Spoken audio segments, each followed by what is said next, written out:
tears and searching, gonna open up my curtains now. 'Cause I don't wanna miss out. Take me on a big adventure. Baby, if we stay together, we could stay young forever. Where will you go if you could time travel? Take me on a big adventure. Baby, if we stay together, we could stay young forever. Where will you go if you could time travel? What if we could pick up the missing pieces? What if we knew that love would never let us down? Broken into reverse that broken feeling to say I do, and I will follow wherever you may go. I know it's so uncertain, but I'm tired of hurting now. All my tears and searching, gonna open up my curtains now. 'Cause I don't wanna miss out. Take me on a big adventure. Baby, if we stay together, we can stay young forever. Where will you go if you could time travel? Take me on a big adventure. Baby, if we stay together, we can stay young forever. Where will you go if you could time travel?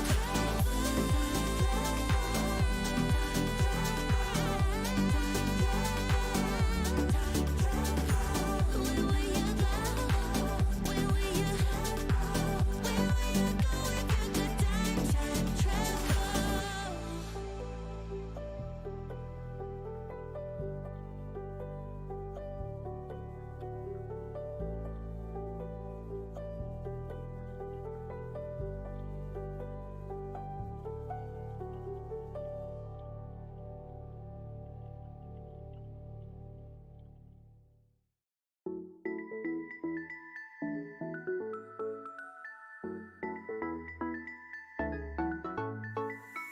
I've been waiting all my life for something.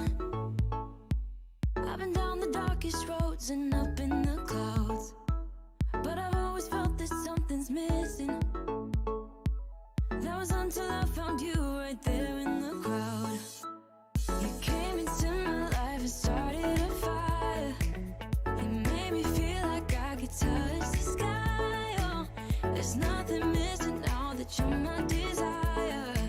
Now all I have to do is to make you mine.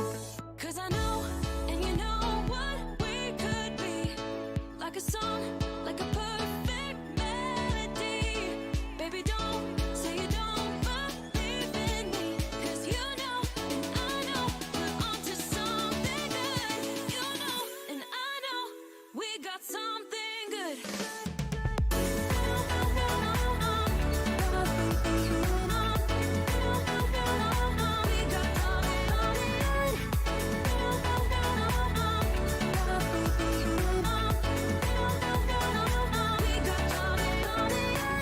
I've been waiting for the one forever. Finally I got you, baby, here in my heart. When I'm with you I feel so much better. Oh, yeah. Good evening, everybody.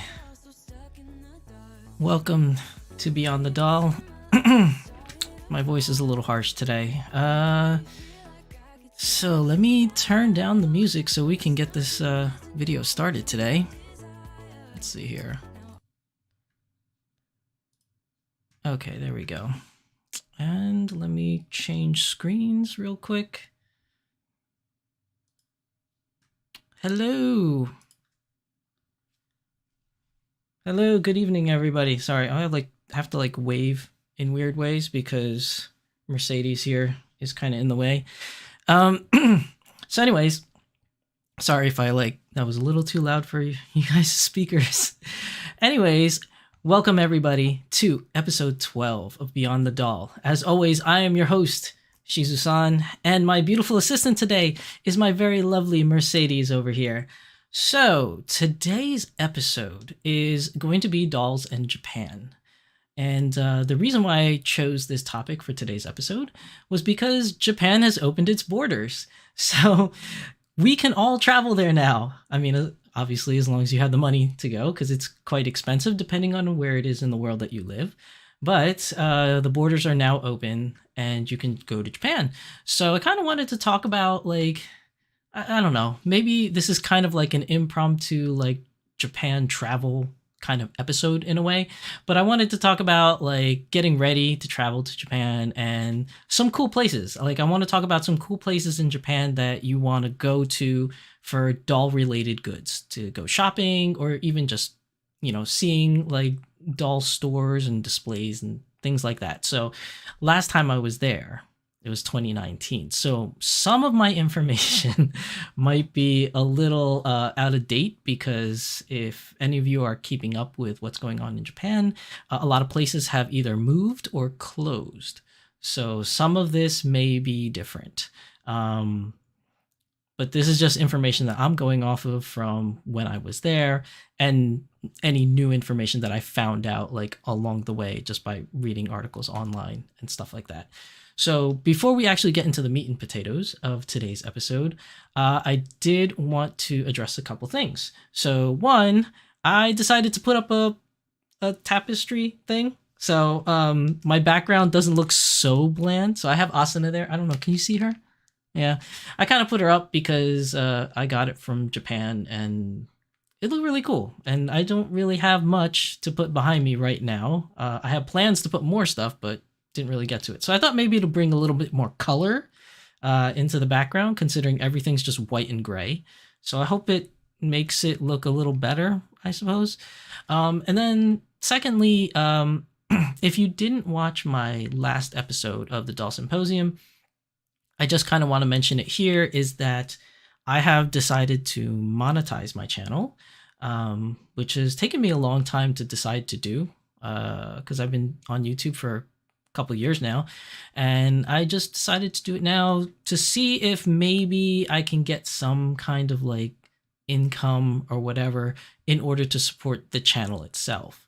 So I mentioned this before in my other video, is that I am lucky and blessed to have found a job that pays me well to where I can support myself, my family, and my hobbies. So I'm very lucky to have a job that's able to do all that. So I don't really need any money to help my livelihood. But it would be nice if the channel could pay for itself, because I spend a lot of money on gear and subscriptions and programs and things like that. And travel fees, when I go to do Let's Travel videos or products or whatever that I would review or unbox on the channel, it'd be cool if the channel could support itself in that sense. So I did turn on monetization, which doesn't make me a lot of money, but I guess it's something. I mean, last month I made like $2. So, I mean, it's a start. I also have turned on super chats. So if you want to donate money to help the channel out, you could do a super chat and donate money this way to, and all the money would go to the channel. So it's not for anything else other than the channel, for either traveling to go out to places or buying products to review or new equipment so that the video quality or the sound quality is better. Because right now I think my sound quality is okay, but it could be better. But yeah, I mean, it is what it is. It's more so the information that's more important than anything than the quality, but quality does help. People do tend to gravitate and like those things. I mean, I do too when I watch other channels. So don't be pressured to feel like you have to donate or anything like that. But if you just so happen to want to, it's there and it's available. So it's up to you guys. So with that out of the way, let's talk about today's topic, which I said is going to be dolls in Japan. So like I said earlier, my last trip was in 2019. And one of the biggest things about going to Japan is that it is expensive to go, depending where you live. Now, obviously, if you live in Asia, it might be cheaper for you because just geographically you're closer. Um, but if you're anywhere else in the world, it is quite expensive to get there. And one of the few things I want to tell you is that don't don't let the fact that it's expensive kind of put you off.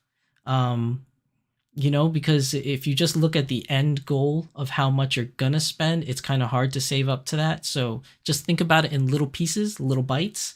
Like I'm trying to save up for my second trip right now, and I gave this example in my other video. Is that I usually get like a bagel for breakfast at the local shop in front of my office, and usually cost me like $3.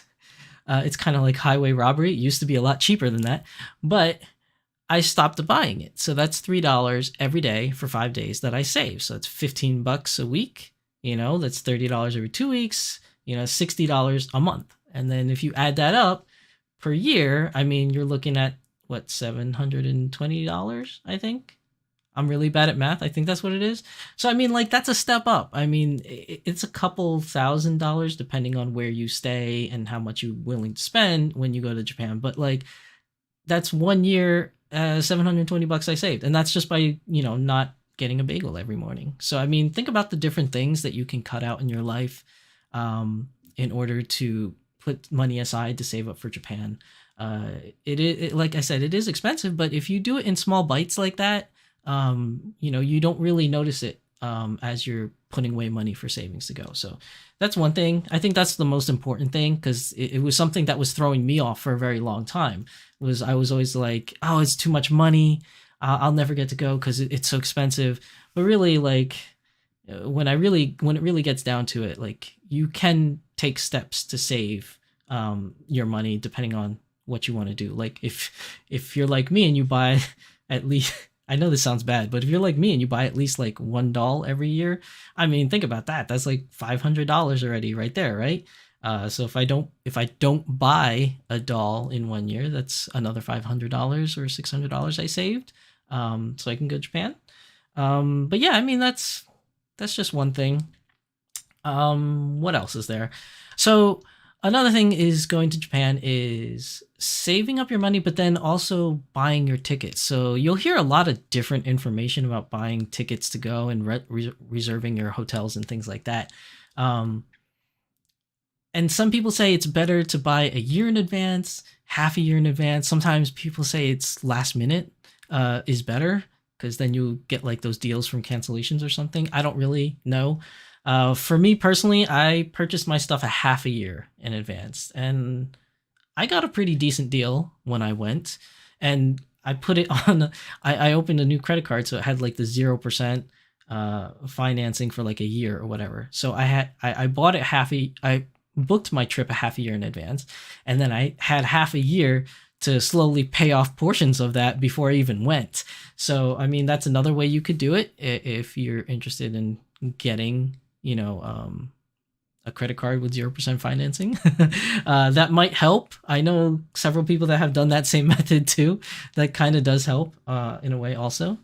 Marie Velez, hello. And Yoshi Plays, hello. So that's another thing I wanted to address.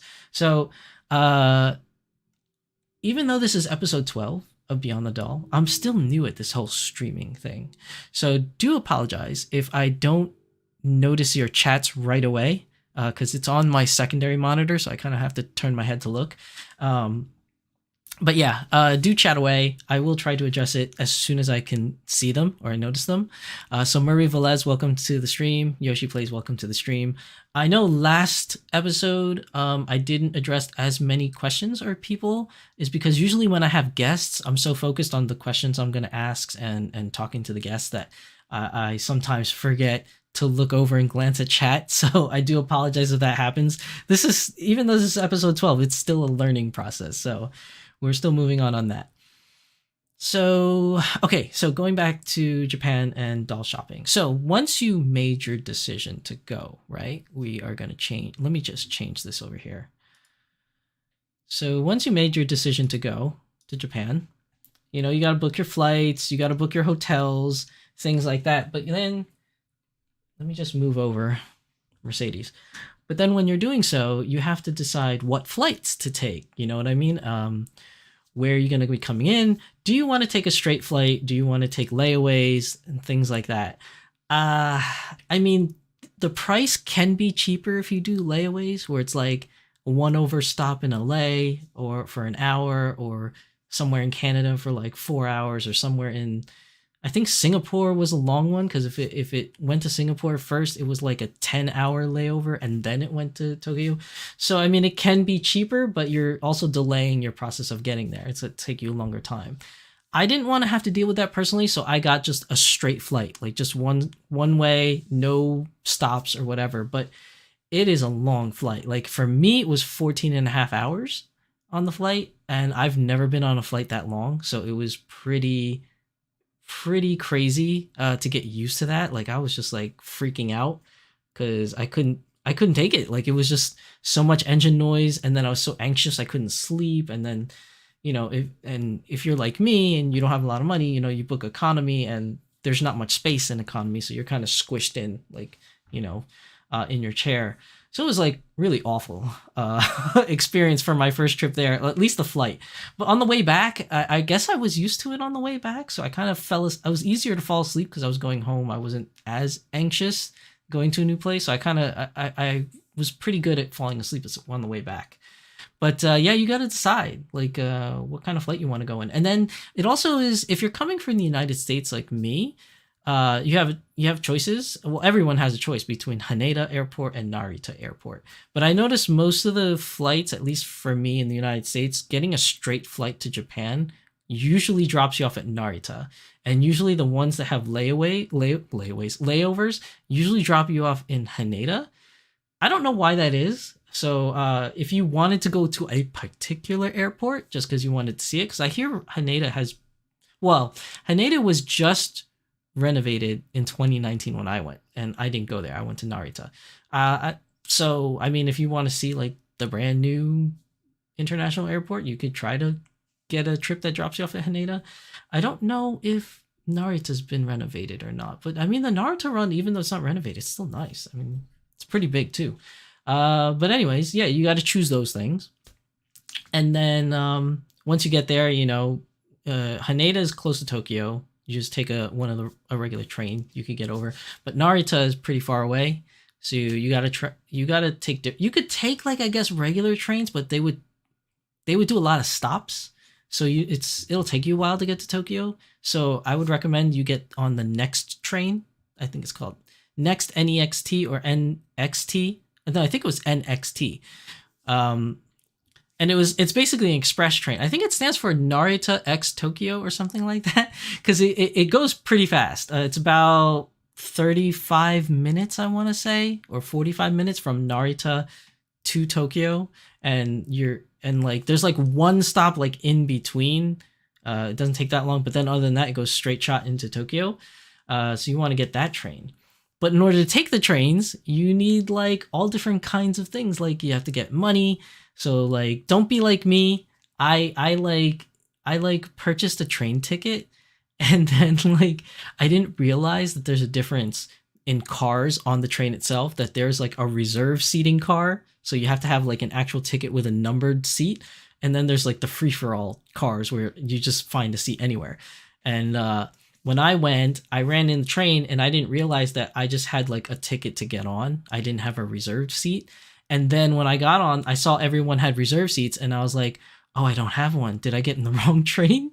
So I ended up standing in the baggage car for like 45 minutes because I couldn't sit anywhere, and I didn't know if I got on the wrong train. So I was like kind of just pretending I was on the phone the whole time, like having a conversation instead of like talking in front of other people. It was really weird. So just make sure that when you get on the NXT train, that you have a reserved ticket that you can go to your seat. But if you don't have a reserved seat ticket, look for the cars that is free for all seating, where you could just pick any seat. Oh, NEX. Okay. Welcome to the stream, Biotaku. The NEX train. I thought it was NXT. This NEX train that takes you from Naruto straight to Tokyo. So a couple other things, right? So when you're planning your trip, I'm so ready to go to Japan. I'm hoping for next year's fall season. I'm trying to see if I can go next year, but I don't know. It really depends on how much I could save up in the interim. But when you want to go to Japan, there's a couple things that you may want to invest in. Uh, and that would be a Suica card or a Pasmo card. So these cards is basically what you're going to use for a lot of things. So you can actually get them. I think you can get them right at the airport, if I'm not mistaken. You go to one of they look like ATM machines, but it'll say like Suica or Pasmo on it. I recommend the Suica card only because that's the one I personally use, so I know at least it works everywhere that I went. I think I've heard that the Pasmo card, there's some places it doesn't work and some places that it does, where the Suica card doesn't work. But either way, if you're just going to be mostly in Tokyo proper, the Suica card is pretty good for pretty much everywhere that you go in Tokyo. The only place no, it works on subways too. I'm trying to think of other places where it may not work, but it works on all the trains. And it works in a lot of other places, so you could use it for the trains. You can use it for some vending machines. You can use it in some stores, like I think 7-Eleven. You might be able to use it, or Lawson's, or something like that. You may be able to use it, but it's pretty handy having a Suica card to get around and go places and buy things. So you can put money on it. And add money on it if you run out at the Suica card machines that you'll find at any train place, train stop or train stations. So it's a very handy thing to have. But again, you can also use Pasmo cards if you want. When I went to Japan, you could get your Suica card on an app on your cell phone, but I didn't know how to get it to work. So I just had the regular card. I've heard that the app is user friendly nowadays. Correct me if I'm wrong, chat, but I've heard that people can actually use it as international people now, but I may be wrong. But there's a possibility. I'm just putting out there that you can actually get your Suica card on your phone and just use your phone to scan things on your Suica card. So it's a very handy thing to have when when you decide to go to Japan. So I would recommend getting at least one of these two cards. Biotaku says, or Ikoka if you're going more southern Japan. Okay, so southern Japan has another card, the Ikoka card. Okay, so be wary of that, depending where you're going. But if you're going to go to Tokyo proper, Suica card, I personally vouch for it. It's the way to go. I still have mine, actually. Where is it? Oh, the microphone wire just got stuck. I actually still have mine. This is what I used in Japan. Instead of a wallet, I had this because it has my passport in it and everything, and then I have my Suica card on this little thing. It's an Idolmaster thing, but if I take it out, boom, you guys can see it. That's my Suica card that I used when I was there. I would recommend it, but again, you could always use Pasmo, or Biotaku says you can use Ikoka cards. Another thing that you got to do and be prepared for is your pocket Wi-Fi. So this is what I had when I was there. So depending on what kind of cell phone service you have, it may not work in Japan. You may have a cell phone service that you can call and ask them to have international service where you can use it in Japan, but I think it's a lot of money to do that. And then there's also the thing where you can buy, what is it, Carl? Those little, I forgot the name of it. Those little SD cards that go on your phone. You could get that and put it in your phone. A SIM card, that's what it is. You can get a Japanese SIM card and put it in your phone. Now, depending on what service you have, you may not be able to do it. Like I had Sprint in 2019 and I couldn't change my SIM cards, so I had to get a pocket Wi-Fi. But I've heard that AT&T you can, but I'm not entirely sure. So you'll have to do the research. But if you can't do a SIM card on your phone for Japan, pocket Wi-Fi is the best thing. And you can order this beforehand. You just go onto the website. There's a various amount of websites where you can rent pocket Wi-Fi for Japan. I forgot which one that I used. It was recommended by another YouTuber, and I just clicked the link on their profile. So, affiliate link. So I gave them money. I clicked on their link and I reserved a pocket Wi-Fi. I was there for 15 days, and I think I paid for my pocket Wi-Fi I think it was like $70 for unlimited internet access. And this thing, I swear, this pocket Wi-Fi works better than my cell phone service back here in the United States. Like, I had full bars everywhere I went, clear service. It was amazing. The only thing that sucks about pocket Wi-Fi is that you got to carry this little pager looking thing with you everywhere you go, and you have to make sure it's charged all the time. So depending on how much usage you use when you're in Japan, bring like a portable charger so that you could charge your phone and your pocket Wi-Fi so you can constantly use it. Let's see. Biotaku says, to get it on my iPhone, I had to first set it in Japan locality to be able to add it to my wallet, and then I changed it back to normal. Oh, so you had to change your location to Japan in your phone so that you can use the Suica card, the Suica app. That's interesting. I did not know that. I just used the card. And then he also says, Google Fi was great for me. Most other US providers are so expensive. Yeah, US providers are so expensive if you try to use your service in Japan. So pocket Wi-Fi works great in my opinion. And you literally just pick it up at the airport. So when you reserve it online, once you land, you just have to schedule it to arrive at the airport at the same day or day before that you actually land in Tokyo. And then all you have to do, there's a post office in every airport.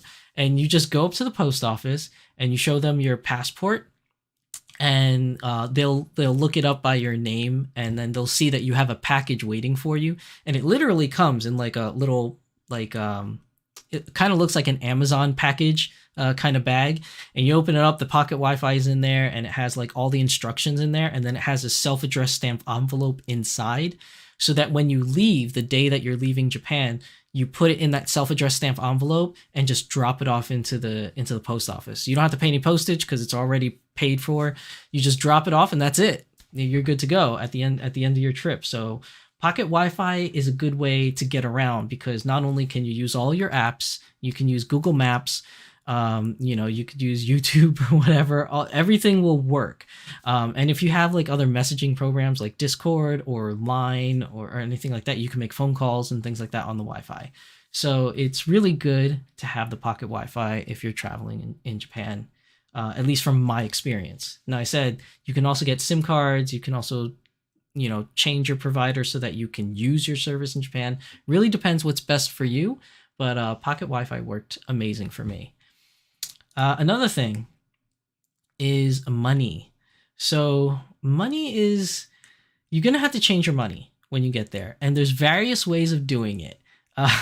You could, if you really wanted to, you could try to change your local currency. Like, I don't recommend it, but what you could do is you could take out your own local currency, bring it with you, and then exchange your local currency in Japan. But that's a lot more difficult. Because you have to go to an actual bank, and I'm not really sure if the post office will change your local currency over. But what I would suggest is just getting your money there from withdrawing it from an ATM. Now, there are ATMs in the airport, at the post office, and in various places around the airport. If you don't have to, don't change your money in the airport, because it's really expensive. Like the ATM charges at the airport are way expensive. I didn't know that going in, so I changed my money at the airport. I forgot how much it cost me. I think I pulled out like $200 or $300 out of the ATM in my currency. So I guess in Japan currency, that's like 30,000 yen, I think I took out. It was 30,000? Yeah, about like 30,000 yen I took out. And then it charged me basically to take $300. It charged me, I think it was like $20, I want to say. I think it was like $20, maybe. It's been so long. I think it was somewhere around there.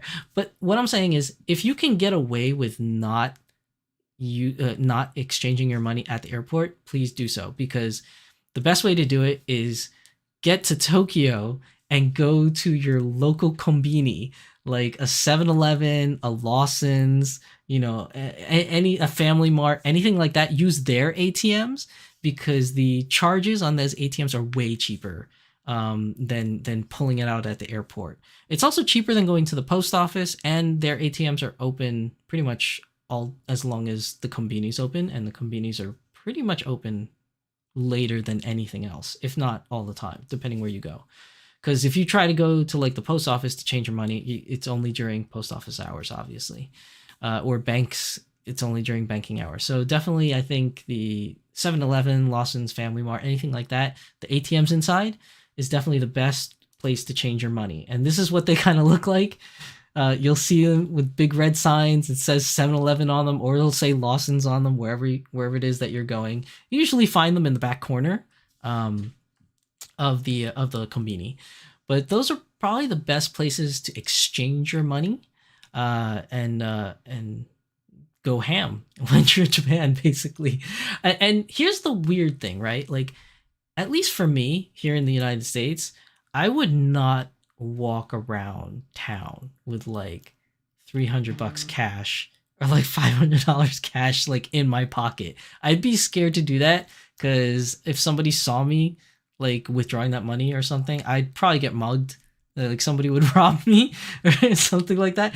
But for whatever reason, I don't know why it works in Japan, but Japan feels so safe. Like, I don't know. So don't be scared to walk around with a big wad of cash. But don't advertise it either, like just to be on the safe side. But I definitely recommend going to ATMs to take out money. Let me see. Biotaku says just be prepared to take out a minimum of 10,000 yen at a time. Yeah, because I think you can withdraw lower than that, but it's really not worth it, especially with the fees that you're gonna incur to take out money.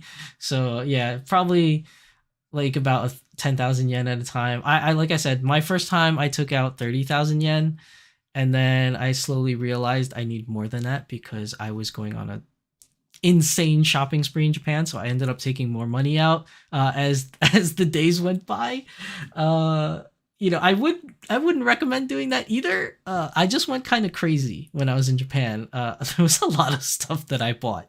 And another thing about Japan is that Japan is a heavily cash-based society. So there's a lot of places in Tokyo that accept credit cards, especially international credit cards. Now, some of them may not work. Like my Bank of America credit card did not work, but my Bank of America travel card worked. And then my what was the other one? My Discover card worked also, but my Discover card charged me insane fees for buying things in Japan for some reason. So I didn't want to use that anymore after a while. But cash is king in Japan. Almost every single place that you go to that's like a small mom and pop shop, or if you're trying to get food at a vendor or stall, all cash. And they like giving you these little coins. Oh my god. Like you have paper money, like you have like the 1,000 yen, like you could see here, or 10,000 yen what's it called? Paper money, but usually they'll give you these coins. Oh my gosh. And you'll have like, I think this one is the 1 yen coin. I think this one is which one is it? One of them is the 10 yen, and one of them is like the quarter, like the 25 yen or 50 yen. Anyways, it doesn't matter. They're heavy and you'll get a lot of these coins. And when you're carrying around in your pocket, like it just makes it so much more heavier and jangly. Like you can hear the change like rummaging in your pocket or your bag. But you'll get so many of these 1 yen coins and it's so hard to get rid of them. Like I have like quite a few of them right now in this little thing here. Let me see. How many do I actually have in here? I still have a bunch of these coins in my bag. Yeah, see? Oh no, it's the silver one. Okay, so it's this one. It's this little silver one, and you could tell it says 1 on it. Like, I don't know. Can you see that, guys? Focus.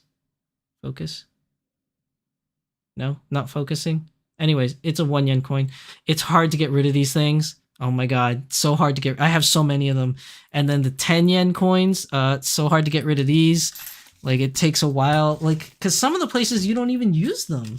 And then like you have, do I have the bigger ones? Hold on, I didn't actually prepare to show you this to you guys, so I'm just kind of rummaging around in my bag. Yeah, I have so many 10 yen and 1 yen coins. Oh my god, like there's like a big bag full, and then. And then I have like, because I didn't have any way of changing it, so I still have 1,000 yen currency,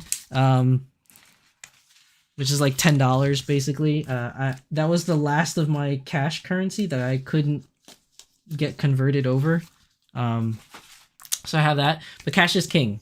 Everywhere you go, pretty much cash. The only places that will take card, like I said, that's in Tokyo is like the big name brands. So Starbucks, you can use it.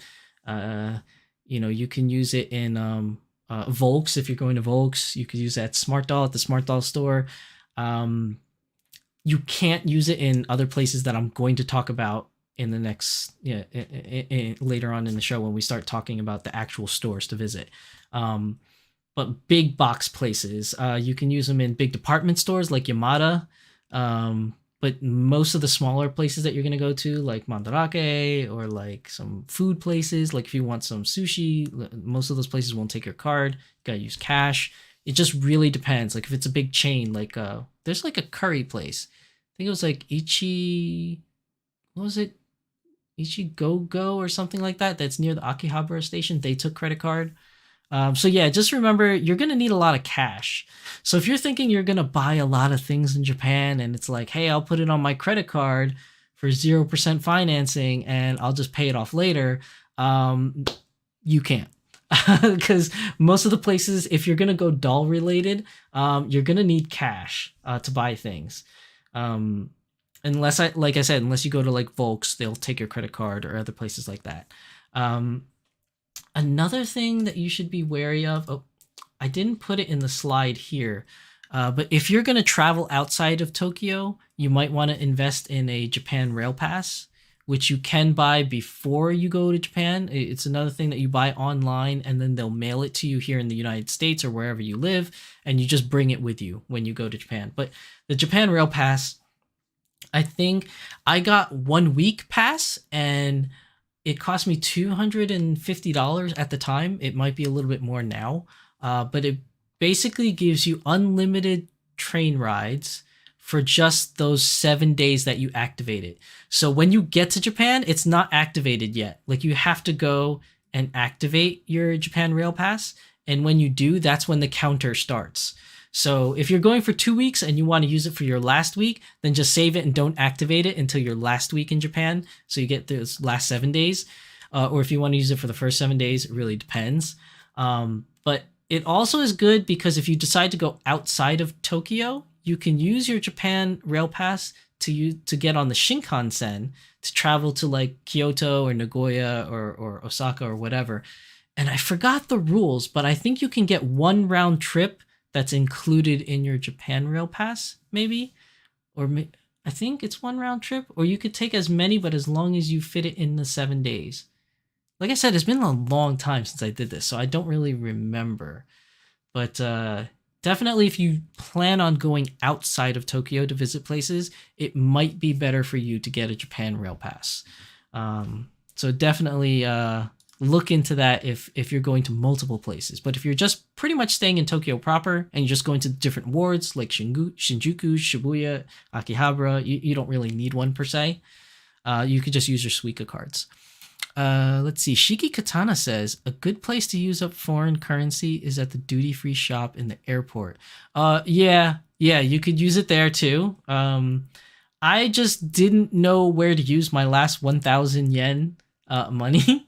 So I was just like, I'll just take it home and I'll frame it. And as you can see, I never got around to framing it, but but I have a lot of coins, like 1 yen and 10 yen coins. Like I can't get rid of it. Like I don't know what to do with it. So I guess on my next trip back in Japan, I'm just taking it with me so I can use it there. Marie Velez says cash is king in Japan. It is. Cash is king in Japan. Now, once you finally get in Japan, yay, you're in Japan. So let's talk about different places to go visit when you're there, especially doll related stuff when you're in Japan. So first place I recommend is Akihabara because it is the mecca for anime and anything pretty much geek related, whether it's anime, video games, like manga, like if dolls, like everything is there. Now, you can get them in different places other than Akihabara, but Akihabara is like pretty much the mecca for everything that you want to geek out on. So when you get to there, Akihabara station is not that big. It's a pretty small station, but it has 4 exits, right? So you have the north side, and then there's northeast exit and northwest exit, and then you have the south side, which is southeast and southwest exits. I think where the anime stuff was the north exit. Be Otaku, correct me if I'm wrong. I think it was the north exit, and then when you get out, it's the northeast. No, northwest exit. I think when you get out, and that's where like you'll run into your very first store that you need to visit. But this is what it looks like. I think this is the actually the outside in this picture here of the northeast exit or no northwest exit. I believe this is basically what it looks like when you're outside the very first doll shop. It's really little legitimately it's like right outside when you get out of the exit from Akihabara Station. When you see this, you'll know you're there. If you go out on the other side, which I think is the south side where Yamada is, the outside looks different. Doesn't look like this. So if you see this on the outside, you're knowing you're in the right place. But the first store I want to talk about is this one. So on the other side of where you saw that picture right here, it's like not directly across, but it's diagonally across. So I was actually standing in front of the doll store taking this picture, looking this way. So you could see it's diagonally outside of the station. And when you're there, you're going to see this building. This is called the Radio Kaikan building. And you'll know you're there as long as they didn't change it and they didn't remodel it. You'll know you're there by this big yellow sign in front of the building. And you could see, oh, maybe you guys might not be able to see it if you're watching this on your phone or something, but there's it right here. It says Akihabara Radio Kaikan building. Oh yeah, Biotaku says it's north as well. Yeah, it's like north, but I forget if it's west or east. I think it's northwest exit, if I remember correctly. But you're going to see this building. It's called Radio Kaikan, and there are 8 floors in this building. Now, don't get it twisted. It's not 8 floors of doll goodies. I wish it was.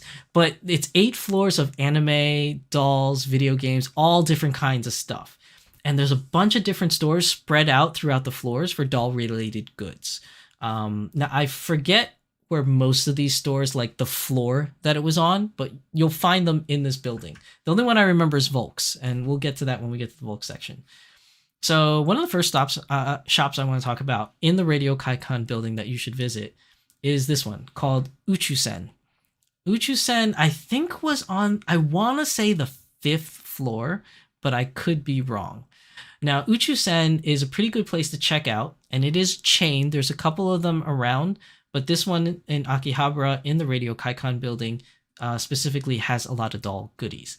Now, they don't have doll goodies like... They don't have much in the sense for Dolphy Dream. They definitely don't have Smart Doll, but they have a couple Dolphy Dream stuff. It's a very small selection of maybe rare dolls that you'll see. And then inside, you're going to see a lot more things like Blythes or pull-ups, things like that. And you'll see a lot of like clothing, like doll clothes, doll accessories inside there. Mostly A-Zone doll clothing and accessories that you're going to find in there to go with some of the smaller A-Zone stuff, like the 1/10, was it 1/10? No, 1/6 scale dolls, which is roughly like 10 inches. So you'll mostly see that kind of stuff there, but every now and then you'll find some other rare Dolphy Dream stuff in their display case. Now, it's not in the shop itself because they don't have any space because mostly the stuff in the shop is like anime goods in Uchusen. So where you'll see the doll stuff is really on the outside of the store in the display case to catch your eye. So if you want something, you're going to have to go inside and tell the store clerk, "Hey, I want that thing in the case, that specific thing," and then they'll have to open up the case to get it for you. The only thing inside Uchusen is the doll clothing. So if you go in there, you're gonna find that stuff there. Hey, Batman Jackson, what's up? How you doing? What's up? So yeah, Uchusen is a good place to check out when you're there. Another place to check out is Jungle.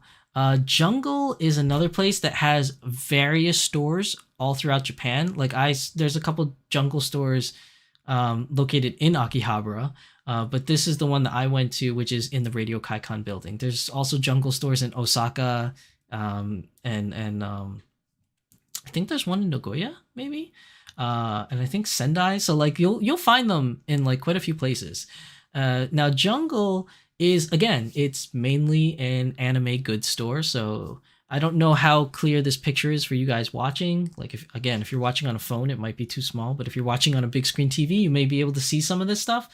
But there's like Gundam model kits, there's anime goods and things like that. And you see these display cases here. This is mostly where you're going to find the doll stuff. Because, again, the doll stuff will be displayed here to catch your eye, and plus because they're so big, they don't really fit in the actual store itself. This particular branch though, down here there was some doll stuff, but then if you go inside the store, right behind these cases on the upper wall, so I would say right behind this wall on the other side, you're going to see doll stuff like lined up here, because if you buy Dolphy Dreams, the doll boxes are big, so they're usually lined up on the top shelf right here, which is literally on the other side of this wall. So they have a couple things here that you can get. Oh, and this is another interesting thing. So I forgot to mention this. When you do shopping in Japan, you're going to notice this, like above the sign that says Jungle, this red sign here, if you guys can read it, it says duty free. This is an awesome thing. Okay. So when you go, I don't know how it is if we have this in America. We probably do. It's just I never noticed it. But when you go to Japan and you're a tourist, so you have your passport, when you buy things, you look for the sign. They're usually pretty easy to spot, like anywhere that offers it. Not all places in Japan offers it, but when you do see them, it's a big red sign that'll say duty free. Basically what that means is that anything you buy in that store is tax free. You don't have to pay any taxes. As long as you're an international person, like a non-Japanese, you bring your passport, then you show them your passport. And what they do is they take your receipt of what you purchased and they staple it to one of the pages inside your passport, and then they stamp it, right? And then anything that you buy that is duty free, they'll put it in a bag or a box, and then they'll put a seal. It's like a metallic seal on the box so that you cannot open it. Now, this is the weird thing. So what they tell you is that you get this tax free as long as you don't open the box, right? Or the bag that it comes in. So you can't open it until you get home, basically. And the way they fact check this, right? Here's the weird thing. The way they fact check this is when you get to the airport, there is a stand there that you have to show your passport to. And then when they look at it, they're going to see all the receipts in there for the duty free. And then they'll inspect your items to make sure that that metallic sticker is not broken, that you didn't open it. Now, if you opened it and it's broken, then they'll charge you the tax. Before you leave, you have to pay the tax. So throughout my whole trip in Japan, I didn't open any of them. No, absolutely opened none of them because I didn't want to pay the tax. Like I bought dolls, I bought clothes, like I spent a lot of money and I did not want to pay all those taxes on those things. So yeah, Biotaku says half of my passport is filled with those receipts. Yeah, I think I filled up almost every single page in my passport. I think I filled up with receipts that were like stapled in there from like Volks, from Jungle, from Ami Ami, from Gundam's shop, like everywhere. Like I went, like I had so many of those receipts. So I didn't open anything. Here's the thing that pissed me off, right? When I got to the airport and I showed my guy my passport, he looked at the receipts, he took them all out of my passport, and then he was like, "You're good to go." He didn't even check. He didn't check any of my products. I made sure to put all my products on the top of my carry-on and my luggage, so that I can easily access it and show it to him. And the dude did not check any of them, which means I could have opened my stuff, right? Like I could have opened my things and not have to worry about paying taxes. But that's the risk that you take, right? Like maybe I got lucky. Maybe I was just lucky and that dude was just not in the mood to check stuff. So like he just took out the receipts and he was like, "Yeah, you're good to go. Go ahead." And then that was it. So I was so mad because I tried to follow the rules and not open any of my things so I don't pay taxes. And then the guy didn't even check. He didn't even check. So I could have used so many things. Like I bought like so much stuff that I wanted to use on my trip, but I just didn't. So I was like really mad. But at the end of the day, it's whatever. I still saved myself all that money from taxes. So moral of the story is, if you get duty-free or tax-free stuff, you run the risk of getting charged the taxes if you open any of those bags that were sealed. Or you could get lucky like me and the guy just didn't care and you could have opened your stuff and used them anyway. So that's your risk that you take. I don't know. On my next trip to Japan, I don't know. I might still follow the rules anyways, just because you never know. Just in case that one dude wants to check your stuff, I do not want to pay a couple $100 worth of taxes. So yeah, just be wary of that because that is a thing. As if you buy anything that is tax free, duty free, do not open your packages and break those seals because you'll have to pay the taxes at the airport if that's the case. So anyways, going back to the doll shopping. So Jungle is a good place to go to. It has a lot of Dolphy Dream stuff, a lot of A-Zone stuff. They have no clothing or accessories though. It's mostly just rare dolls that you'll find there. And plus any of these like third-party shops, you're never going to find really like a new doll that was just released. Most of the time you won't find them there unless somebody bought a doll that was just released and then for whatever reason, they just needed the money and they sold it to a third-hand shop like Jungle. And you just so happen to go to Japan on that day and notice that they just put that doll out for sale. That's pretty rare. I didn't see any of that when I was there. So most of the time when you go to these shops, it's going to be the dolls that have been out of print for a long time. That you probably may be having a grail doll or a doll you just can't readily find. You might find at these stores. So definitely check out Jungle or any other Jungle stores that you go to. Another place, Dollyteria. So Dollyteria, I think, was on the 6th floor of Radio Kaikon building. It might be the 6th floor. Dollyteria is another place where you can find any kind of dolls, really. They carry almost everything from Smart Doll to Dolphy Dream to pull-ups to A-Zone to Blythes to even resin dolls, like a whole bunch of different resin dolls. A bunch of stuff. So when I was there, I saw like you can see in this picture. Oh, wait, I went too far. You can see in this picture here, there's a couple of sabers. So there's like a saber lily. There's a saber, forgot what this one was called. My friend's going to get so mad at me that I forgot the name. But there's an Emperor Saber, Caesar, like a Caesar version of Saber. You have the nighttime night suit Saber. I forgot what that was called. Saber Altar. You have the regular Saber. You have Jeanne d'Arc. And then they had like a couple other ones that were spread across on the inside of the store. But Dollyteria has a lot of rare, hard to find Dolphy Dreams. I found like a bunch of stuff there, like Saber Lily, Miki Hoshi was there.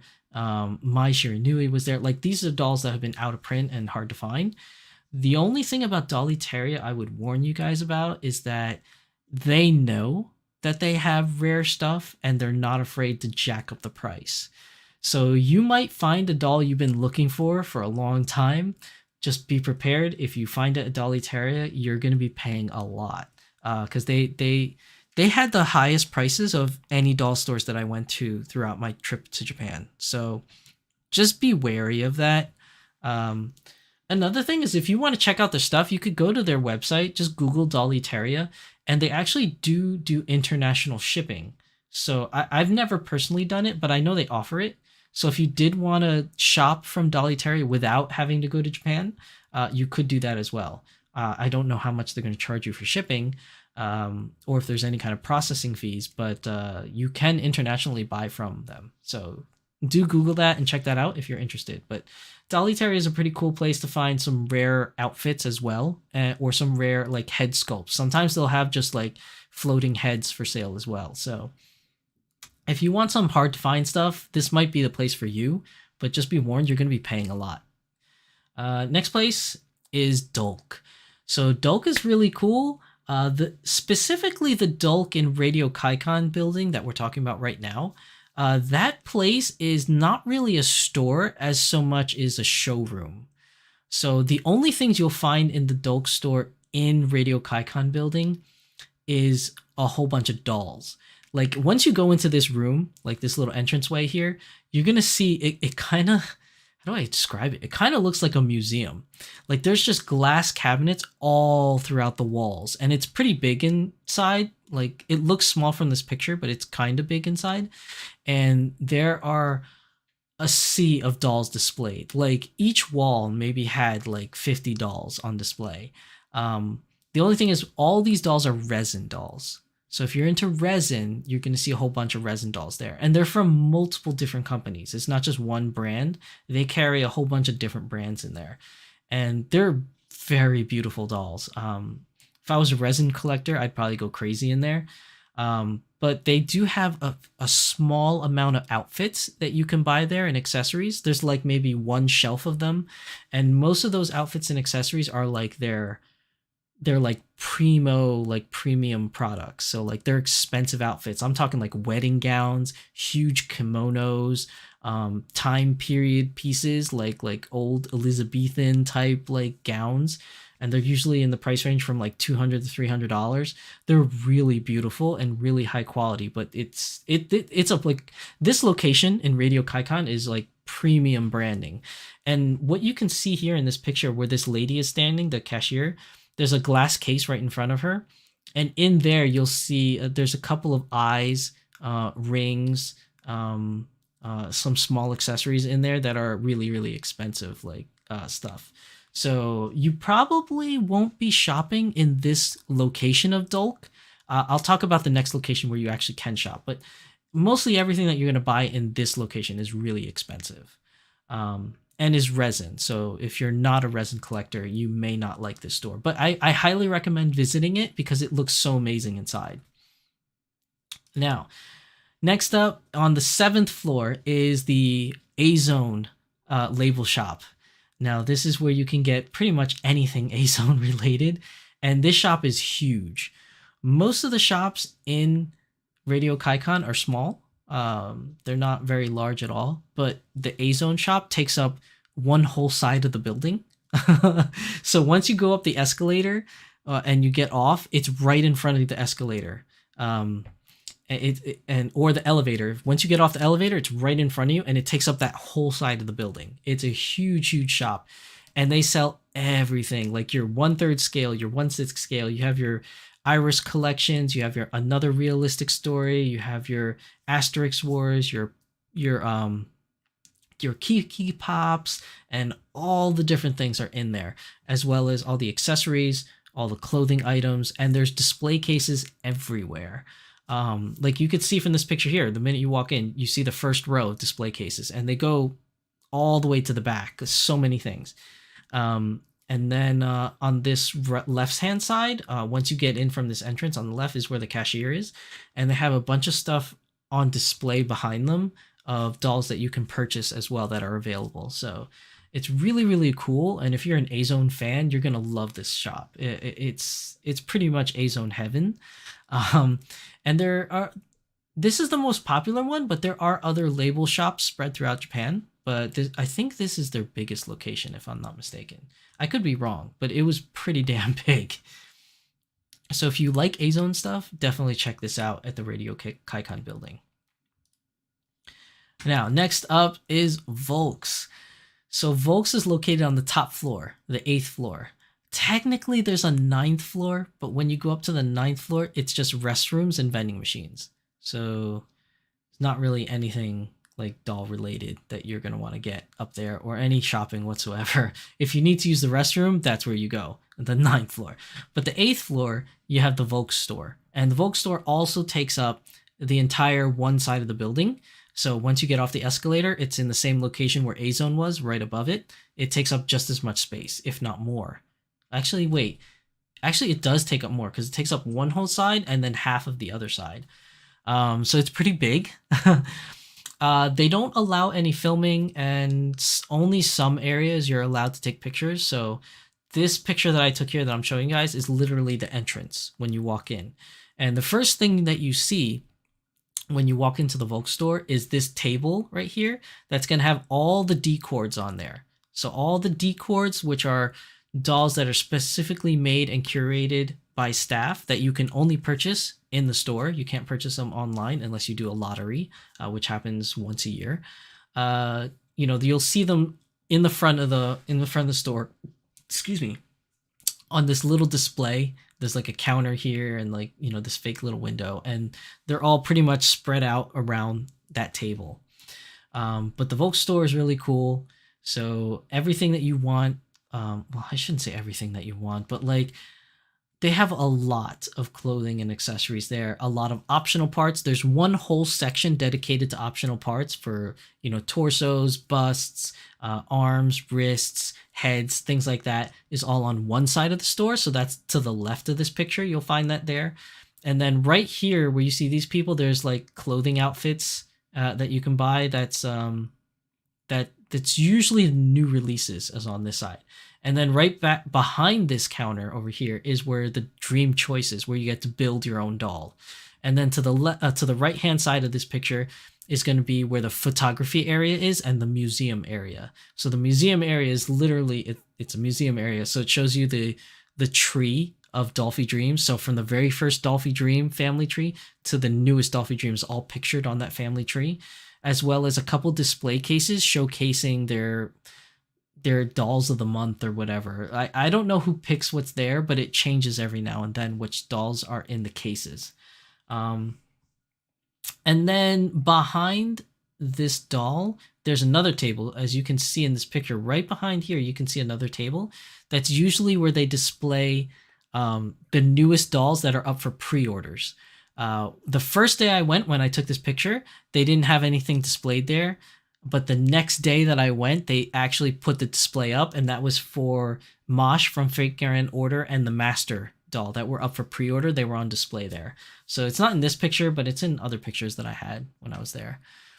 Shiki Katana, yeah, they just grabbed the receipts from me, went to Japan twice, and that happened twice. So they did that to you too? They just grabbed the receipts? They didn't even check to see if you broke the seal on your items?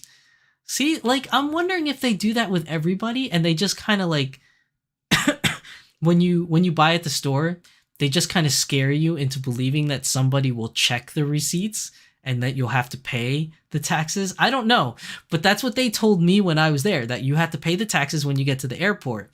And when I went there, they just took the receipts out and they never checked my packages. So I'm assuming they did the same thing to you. That's pretty funny.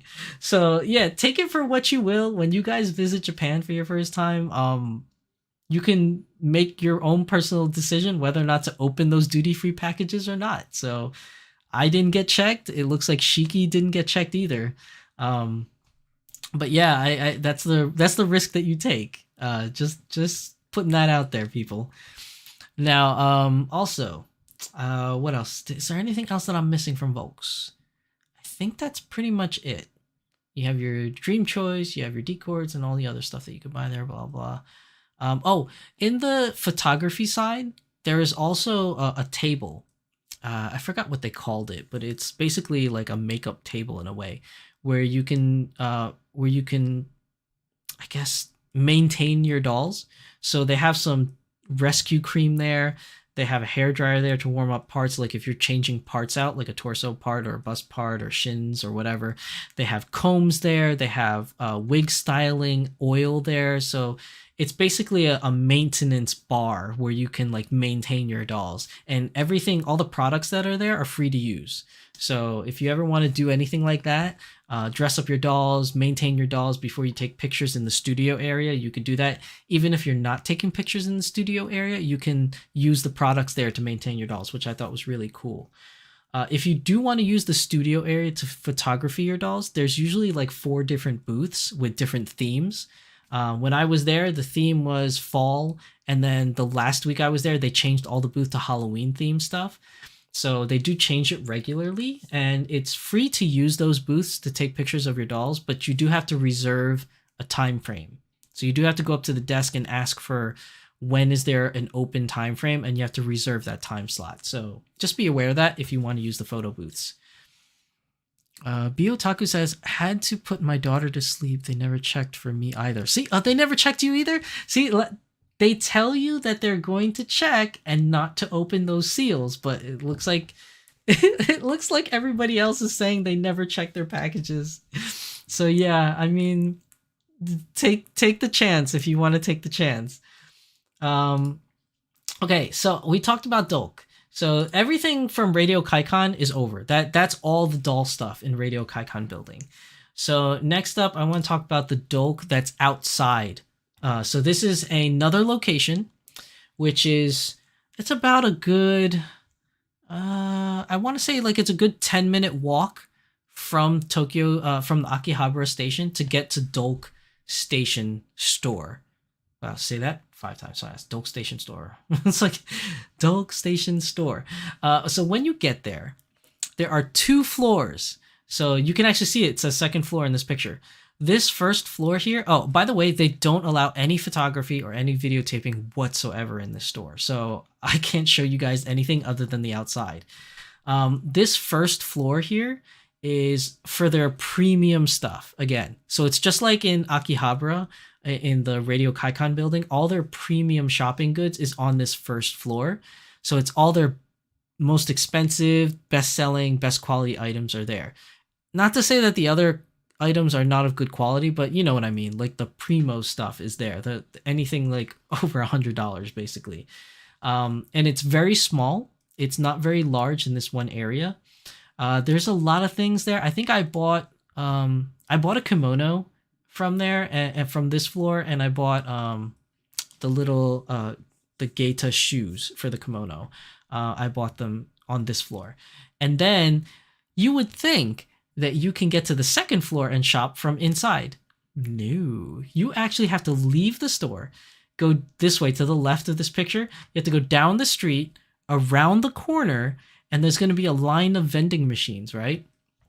And in between the vending machines, there's an opening. So I think there was like, when you turn the corner, there was like 2 vending machines, an open space, and then another 3 vending machines.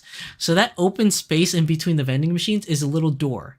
Now, there's no sign on the door. Let me just be clear. There's no sign on it. So you don't know what this door is taking you to. But if you go in that door, there's going to be stairs that take you upstairs. And then you take those stairs up, and then all of a sudden you're on the second floor Dolk Station. It's so weird. You wouldn't know it's there, and you wouldn't know how to get there unless you ask the staff. So like when you go in this store here on the first floor, and you be like, how do I get to the second floor?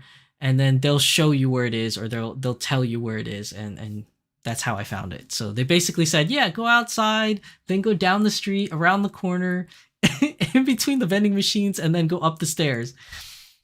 So when you get into the second floor, it's actually much larger on the second floor, and they have like everything there.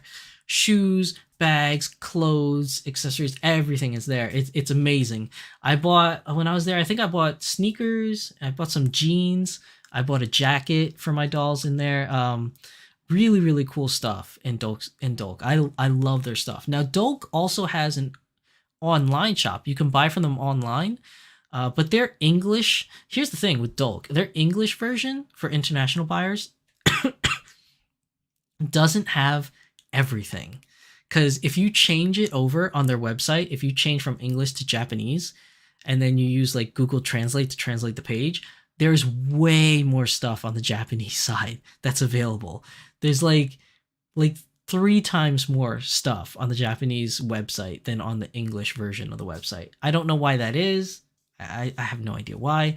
Also, I don't know if you can buy from the Japanese version website internationally. Obviously, the English website is set up so you can buy it internationally. I don't know if you can on the international website. So you're going to have to look into that when you go on their website. But if you're in Japan and you want to visit the store, this store is pretty awesome. In my opinion, I really enjoyed shopping there a lot. Spent quite a good amount of money there, which I really shouldn't have. Now next, okay, so this one here.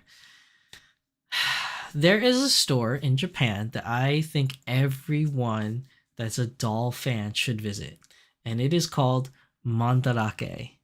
Mandarake is one of the coolest stores I have ever been to.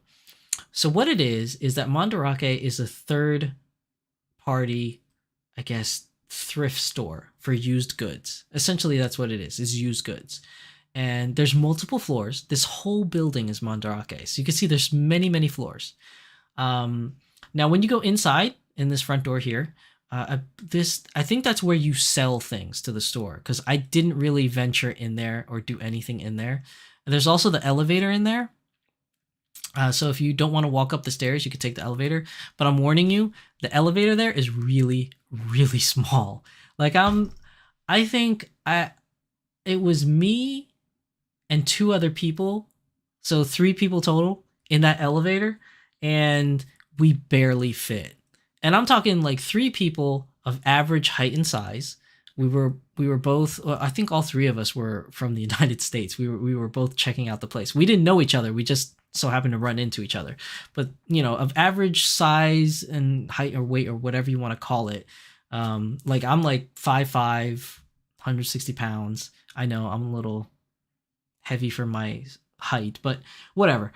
Anyways, like, and I had a backpack on and I was carrying bags in both hands because I was shopping all day. And then those other three people were the same way. They had backpacks on and they had bags they were carrying. So the three of us barely fit in that elevator.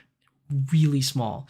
If you have the stamina and you have good knees, I highly recommend just taking the stairs, which is right here on the right hand side of the building. The stairs are actually outside of the building, but I do recommend taking the stairs if you can manage it. But if you have to take the elevator, I'm just warning you right now, it's super tiny. So the first floor is basically where you sell things. Unless you're selling things to Mandarake, you're never really going to go on the first floor.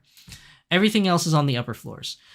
Luckily for you, if you're a doll fan, the doll stuff is only on the second floor. So you don't have to climb the stairs all the way up. You're only on the second floor. So that's good news for us doll people. We don't have to take very far on the stairs.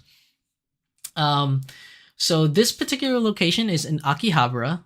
This is what they call the Mandarake Complex, I believe it's called. Everything else has different names, depending where you go. But this is the Mandarake Complex, which is located in Akihabara. I believe it's the biggest one of all the Mandarakes, in Tokyo proper at least. I don't know about anywhere else, because it's all over Tokyo. Tokyo. It's all over Japan. Like, there's locations all over Japan. So this one's pretty large, and a lot of the doll stuff there is pretty good.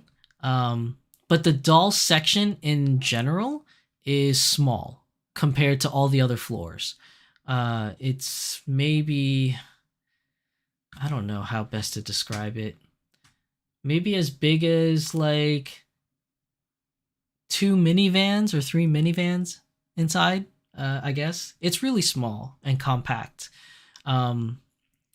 Let me see. Batman Jackson says, I love Mandarake. Marie says, Mandarake, yay!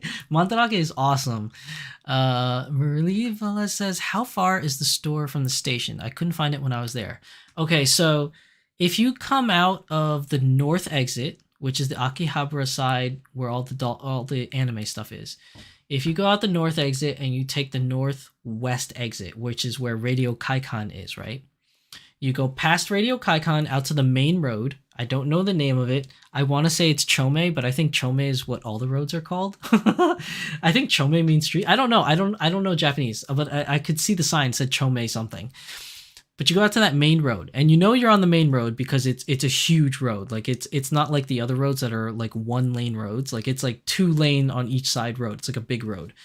Once you get out on that road, you turn to your right, and the scenery of Akihabara has changed since I was there in 2019. Like the Volks Solo store, not the one in Radio Kaikan. They had a Solo store on the corner. There was a Volks store there. That closed down. The Sega store closed down. So those are not there anymore as landmarks. But the landmark I want to give you is once you get out to that main road, when you look to your right-hand side, you turn right, you're going to see a big building that's all in blue, and it's called Soft Map. Now there's so many Soft Map buildings. There's Soft Map 1, 2, 3, 4, 5, 6, 7, 8. But the one I'm talking about is literally when you go down that street, you turn right. It's the very first big blue building that you'll see. I think it's Soft Map Building 2. You go to that building, and Mandarake is on that street. You just go down it. So in this picture that you're looking at here, in the very far right of this picture is the Soft Map building that I was talking about. And you literally walk down that street and you'll find the Mandarake complex. It's not that far of a walk, maybe like a good, 8 minutes walk. It's really not far at all. And then once you get to Mandarake, here, there's like if you go down this street here, there's a bunch of other stores here, like a lot of maid cafes. Um, if you want to go to Super Potato, which is the vintage video game store, it's also on this street here where Mandarake is on. It's literally when you're at Mandarake, you go down this street and you're going to see about halfway down, you're going to see the big sign for Super Potato. So if you wanted to go there for vintage gaming, it's on this street where Mandarake is on. But yeah, this location for doll stuff is really small. But don't let that fool you because they crammed a lot of stuff in there. Like they crammed a lot of stuff in there. So definitely hit up this Mandarake if you want doll stuff. And then the other floors, obviously, there's idol stuff, there's Gundam stuff, there's anime figures, etc. I would check out the whole store. There's so many cool things in here other than doll stuff. But the doll stuff is on second floor of the Mandarake complex. Now, moving on, we're going to talk about more Mandarake since we're on this topic. This is another Mandarake. This one is really small. This one is Mandarake Ikebukuro. And this one is called the La La La. Lala. This is the La La La Mandarake. And you see these signs here? You would think either over here or over here is the entrance. No. To get into Mandarake, you see these vending machines? There's actually a space right in between this vending machine and this white sign here. There's like a little entranceway here with stairs. And you walk down those stairs. It's a winding staircase. And when you get to the bottom of the stairs is when you'll find Mandarake. So when you get in... So here's the thing I want to preface about this one. This is the La La La Mandarake in Ikebukuro. When you get here, all the doll stuff that you want for dolls only is going to be at the bottom of the staircase in glass cases. And that's all they have. If you want to go for clothing and accessories, you have to go inside the store. And it's also in the back, but it's a very small area. There's not like a lot in there. So if you want to go doll shopping in Ikebukuro, you could go to this Mandarake, but there isn't much for doll-related goods. There's a very small amount. Also, as a male, it might be a little weird for you to go to this particular Mandarake, because this particular Mandarake is the... How should I label this? It's the Fujoshi's Mandarake. So if you're into boys love, the whole store is about boys love goods. Everything in Ikebukuro Mandarake is boys love. And the only people that you're going to see shopping in there is all girls. So when I went in there looking around, I was trying to find the doll clothing, but I was also looking for other stuff like anime figures. I was trying to find Gundam model kits. They didn't have really any Gundam model kits at all. It was mostly manga and Fujoshi goods, like boys love goods.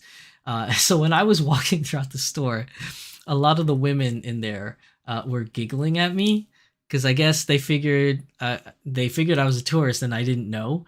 So yeah, if you're a dude and you want to shop there, feel free to shop there. Just be aware that it is a boys love Mandarake. So just know that when you go into this store. Also, across the street from this store is Sunshine City, where Pokemon City is. So if you want to go to Pokemon City, and you just so happen to want to shop at Mandarake too, they're across the street from each other. Now, the next one here. This is the other Mandarake that I went to in Shibuya. So this is the Shibuya location. I couldn't find a good picture of the outside other than this, because this is the picture I personally took. But when I try to find pictures online, it shows you a big building. Now, with this Mandarake location, you're going to see this blue sign here. And at the very bottom of the sign right here is Mandarake. And that's because Mandarake is on the basement floor, the lowest basement floor of this building. Also, it's a really far walk from the train station. Like, if you're familiar with Shibuya, there is a famous women's clothing store called Shibuya 109. You basically have to walk in that direction, walk past the 109 for like, I think it's like 10 blocks, and then you turn right, and then you walk another 10 blocks down to get to this building. It's really far. Like, It was probably like a good 20-minute walk for me from the station. But then again, I was also like perusing and looking around as I was walking. So it probably could have been quicker if your only goal was going straight there. Um, there's another way you can take if you go through Shibuya crossings, where the famous Starbucks is, and you go past the Starbucks. You can go in that direction as well, but it's still like about 10, 12 blocks down. But this location has a lot of doll related goods on the bottom floor. There's like a whole aisle of glass cases that unfortunately is not all Dolphy Dreams or Smart Doll. It's like a mixture of dolls. So there's resins, there's pull-ups, there's Blythes, there's A-Zones, there's Dolphy Dreams, there's Smart Dolls in there, all in those glass cases. And then below the glass cases is all the clothing and accessories. And they're just in bins, like tubs. So you have to kind of like sift through them and look through them like this. You're just kind of like sifting through to see what kind of clothing items are in there. I think that they're labeled because there were signs in front of them, but it was mostly written in Japanese. So you can get away with some of it because it'll have like Japanese writing and then you'll see DD. So it's like, oh, okay, this one's probably Dolphy Dream. And then there's like Japanese writing and then it says MDD. So it's kind of easy to find. But then there's some bins that are not labeled at all with those acronyms. So some of those are like other clothing brands or accessories. Like the accessories is probably written in Japanese, but there's no like DD or MDD that you can tell from it. So you just kind of have to sift through those tubs to find stuff. But there's a lot of good stuff in this Shibuya one. Now, this one I would 100% recommend that you go to. So this one is a pretty far out ways from Akihabara. Basically, you're going to take the Yamanote line, which is the very famous train that you take in Tokyo. It's literally a circle around Tokyo is the train that it makes a circle around the whole of Tokyo. So from Akihabara, you're going to get on the train and you're going to go, it's pretty far. It's maybe like a 20-minute, 15-minute, 20-minute maybe train ride to Nakano. But when you get outside of Nakano, you're going to see this gigantic sign right outside of the train station. So you know you're in the right place. And you're going to go inside this walking area. This is called a Shotengai. And Shotengai is basically an outdoor shopping area. But the difference is instead of a strip mall, like in the United States, where all the stores are outside, Shotengai means covered mall. So it's literally an outdoor mall with a roof above it. So once you go in this area, it's about another like 5-minute walk.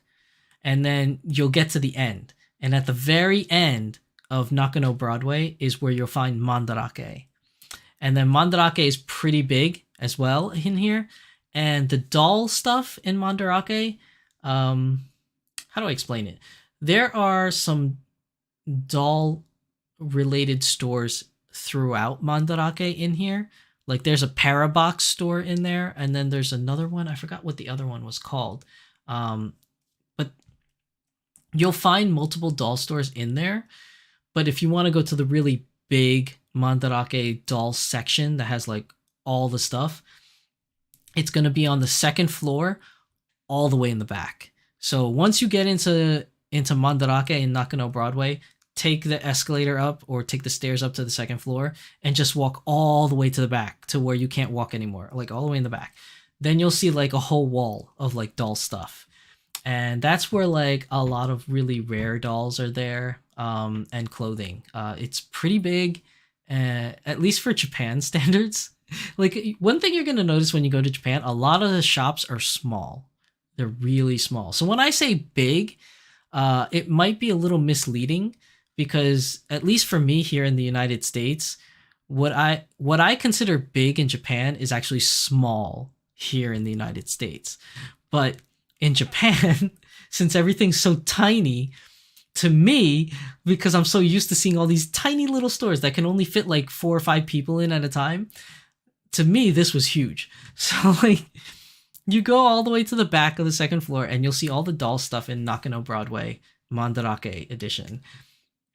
And to show you some examples what it would look like they'll have glass cabinets like this, where you'll find some rare dolls. Like right here, you'll see Saber Lily right here for, was that price on there? 200,000 yen, right? Is that right? Yeah, 200,000 yen. So it's pretty expensive. That's about, well, at the time, the conversion rate for that was probably around like what, $2,000. Right now, because the yen is kind of weak compared to the US dollar, it's probably a lot cheaper. It's probably $1,500 now. Um, you'll see here there's a Santa Saber for 80,000 yen, Anastasia for 85,000 yen. Jean is 1,000 yen. Actually, that's retail price for Jean right there. Some other dolls that were here. You could see the original Asuna was there. I didn't buy her at the time. I should have, but she was really expensive and I didn't have the money for her at the time. You see Rem here, as well as some other dolls here. There's a couple like Blides and pull-ups here. There's a resin doll here. So you'll see like a bunch of really cool dolls on these display cases spread out throughout Nakano Broadway, the doll section, and as well as any other mandarake that you go to. They're all pretty much laid out the same in these glass cabinets, just looking like this or looking like that.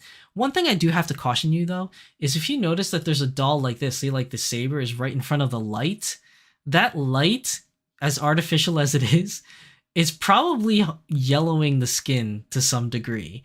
So I'd be wary about buying the dolls that are displayed like this in light.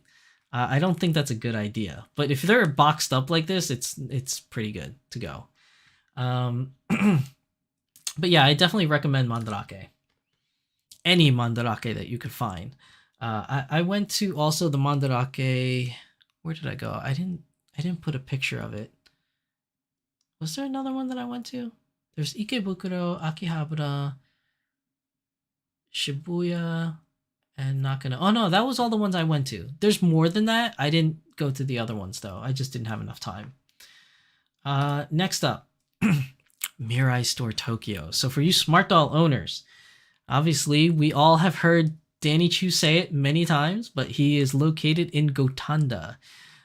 If you're in Akihabara, Gotanda is also a far train ride. When you take the Yamanote line, it's probably maybe like 20-25 minutes. It's a little further past Nakano.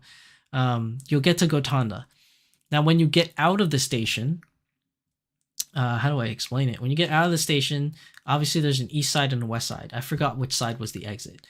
But you basically head towards the Maguro River from the train station, which is only 1.5 blocks, I guess, from the train station.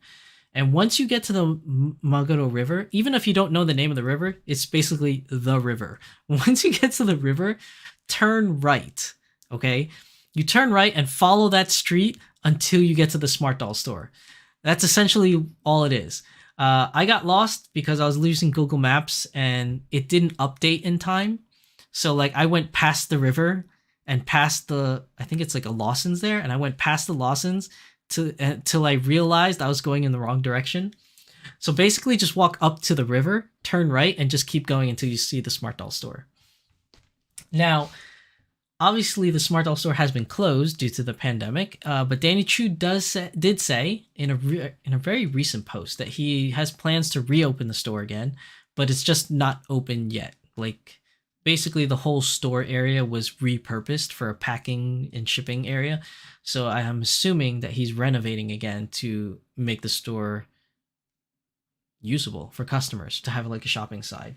But if you want to go back in time for a time capsule review, this is what it looked like in 2019.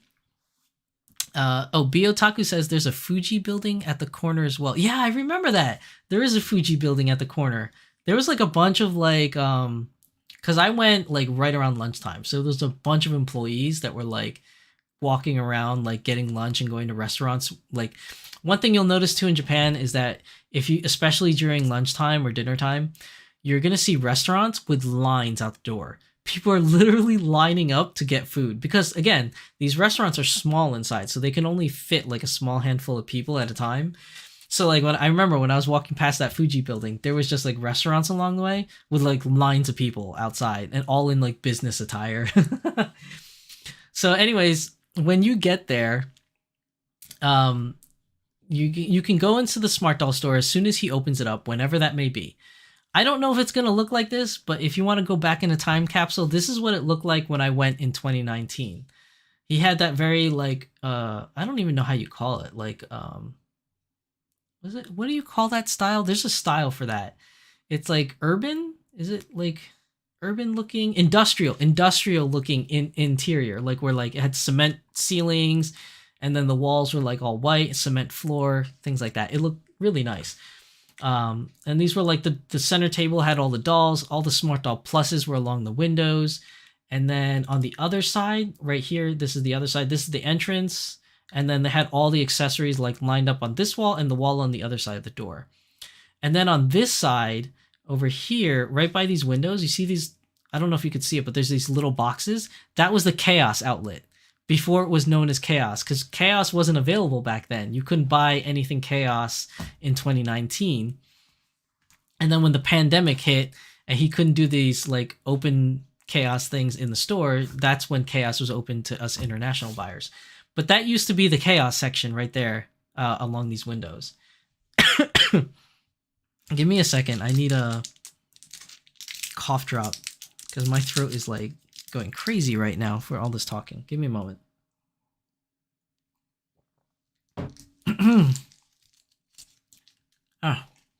It's winter time. I have a weak immune system, so I feel like I'm getting sick again. Okay. So anyways, this is what it looked like in 2019. So you had like this area with the dolls displayed, the smart dolls. You had the accessories and clothing on this wall, and then the Chaos outlet or along these windows on this wall. And then, if you're lucky, back then, as long as you went to the store and Danny Chu was at the store, you could always request to meet him from the staff. And as long as he's available, he'll come out, he'll personally meet you, chat you up a bit, about like your trip and smart dolls or whatever.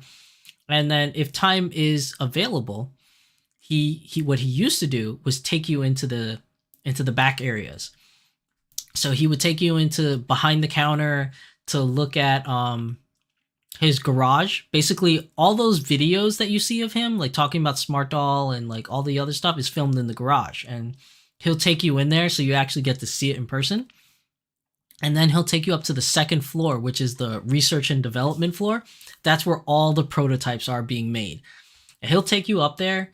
And usually what he does is he'll say there's no photography except for certain areas. So he'll specifically point you in a direction where you're allowed to take pictures.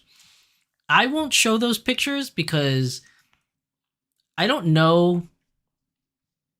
Like, Danny will let you take pictures. He'll say you could take pictures, but I don't know if I'm really allowed to share them. Like, I never asked.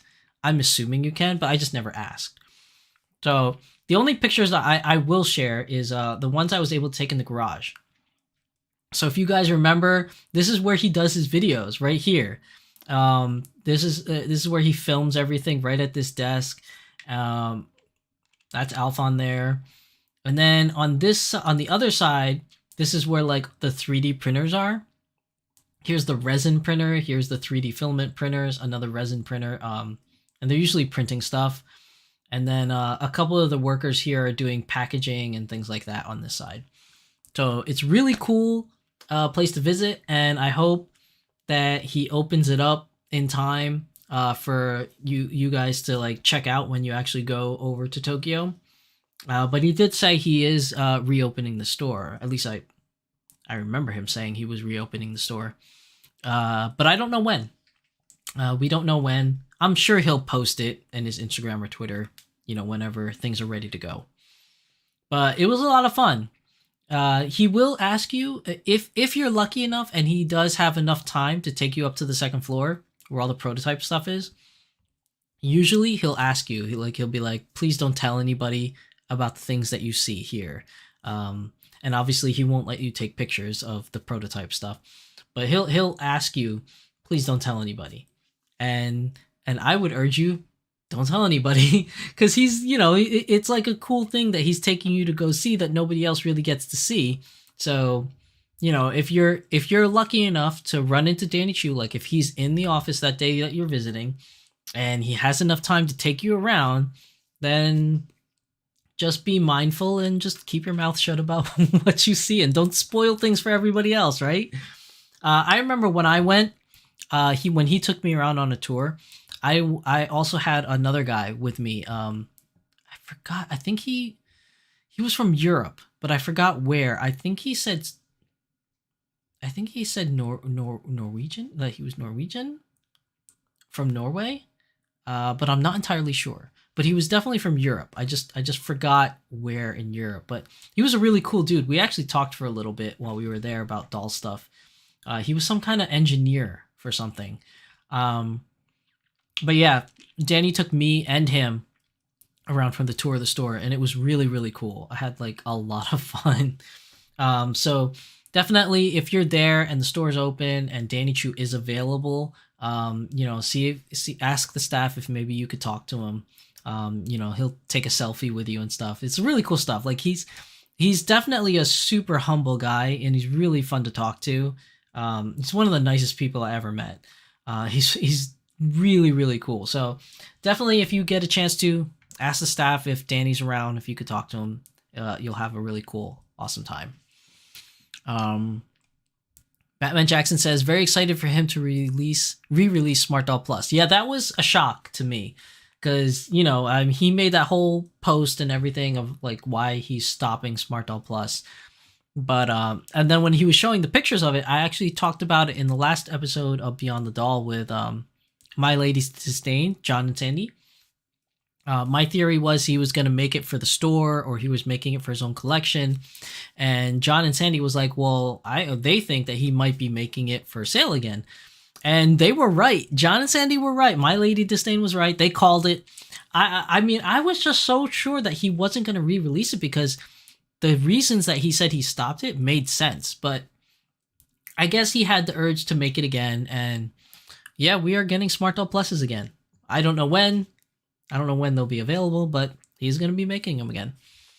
Biotaku says, I still miss the carpet older look he had when I first visited in 2016. Yeah, I obviously I didn't see it. I wasn't there at the time, but I remember watching his video. There's an old video on YouTube where Danny Chu takes you on a tour of his store in 2016. And I saw that, the carpeted floor and everything and how it looked. It looked very different than the way it looked in 2019 when I went. And it will most likely look very different when you guys go in 2022 and onwards, maybe. But it was definitely a cool place. Biotaka says, definitely trust system going on. Yeah, Danny Chu runs off a trust system. He doesn't make you sign any non-disclosure agreements or anything like that. He bases off trust. And if you violate the trust, then, you're pretty much not on his good side. Batman Jackson says, I've got my money ready, put me on the wait list. Oh, really? You're ready, Batman Jackson? Oh my gosh. I want a Smart Doll Plus, but they are pretty pricey. Like, I think they're as much as buying like 3 DC collaborated dolls. Like, if you buy 3 Supergirls, basically, is how much it's going to cost you for one Smart Doll Plus. I would love to have one, but then every time I think about it, I'm like, do I want 3 dolls or do I want one big doll? And I'm always like, I think I'll go with the 3 dolls. Plus the fact that if I do get a Smart Doll Plus, I have a very small house. I don't know where to put her. I don't know where to put her. Like, I have no space for the Smart Doll Plus. But you be damn sure that if I do, for whatever reason, end up buying one, I'll find a place to put her. Batman says it's 3K or it was before. Yeah, it was 3K. It was around, I think it was like 3K or 3,500 depending on what you were going to put with it or get with it. Now, also, I remember that Smart Doll Plus, at least back in the day when he was first doing it, you got the doll, but you also got an outfit included in the price. It wasn't extra. And you got extra hand parts that wasn't extra as well. I do not know if that's going to be true for the new Smart Doll Pluses coming out. No idea. He might release it like his normal girls where they just come in underwear set, or maybe he'll still do it the same way where you get extra hand parts included and an outfit. I don't know.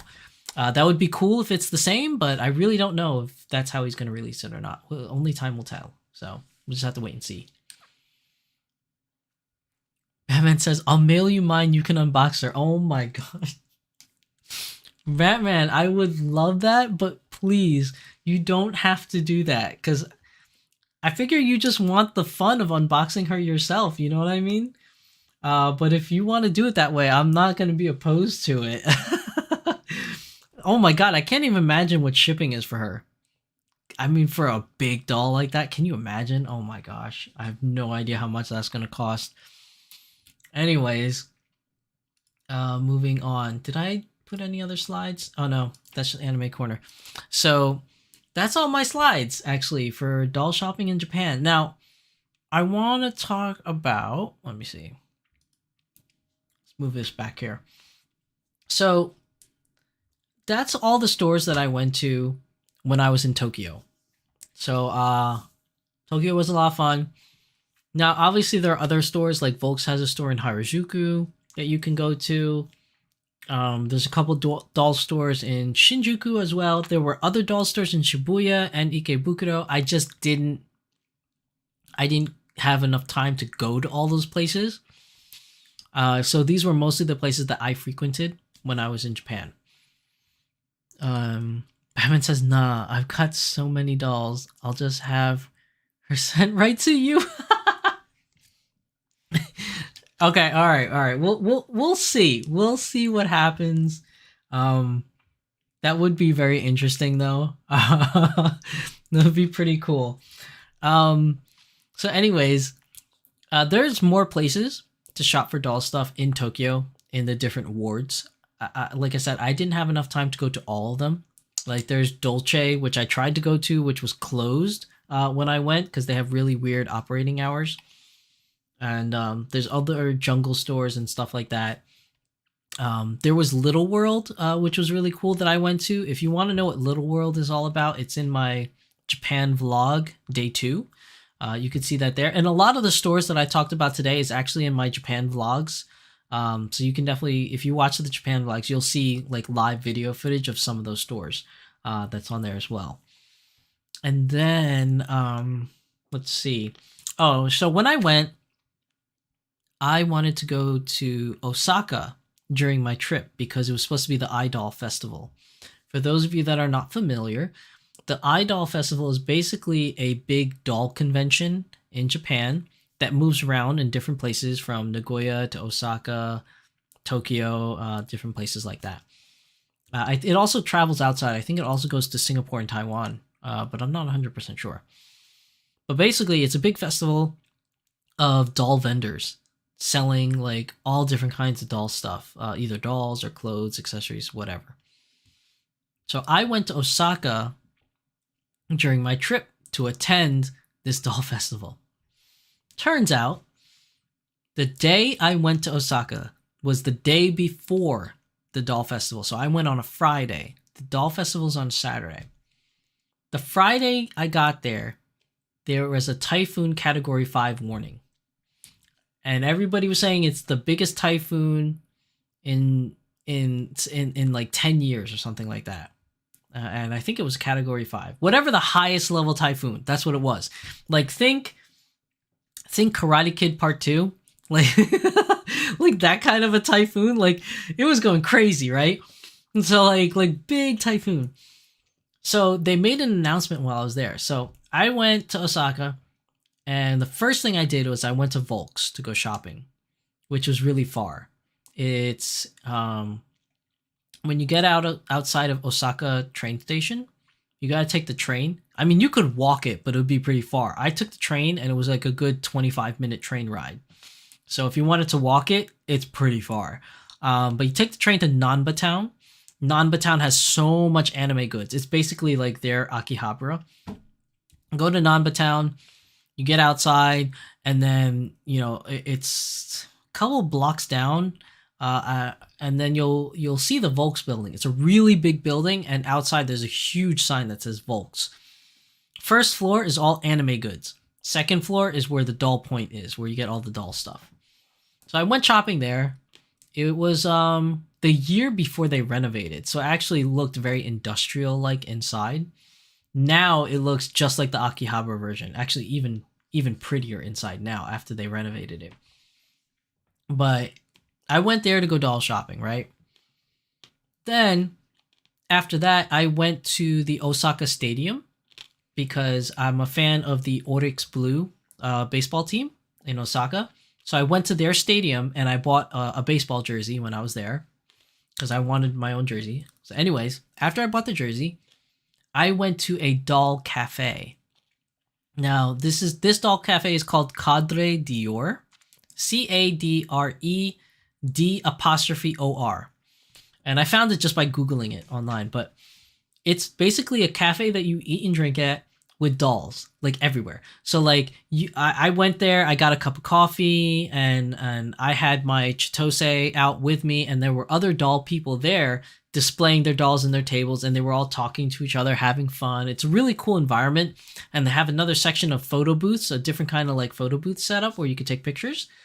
Now, if I knew Japanese, I probably would have had a better time. Because everybody was talking to each other. Like, I'm assuming they were saying things like, "Oh, it's such a beautiful doll. Where did you get it?" Or blah, blah, blah, this and that.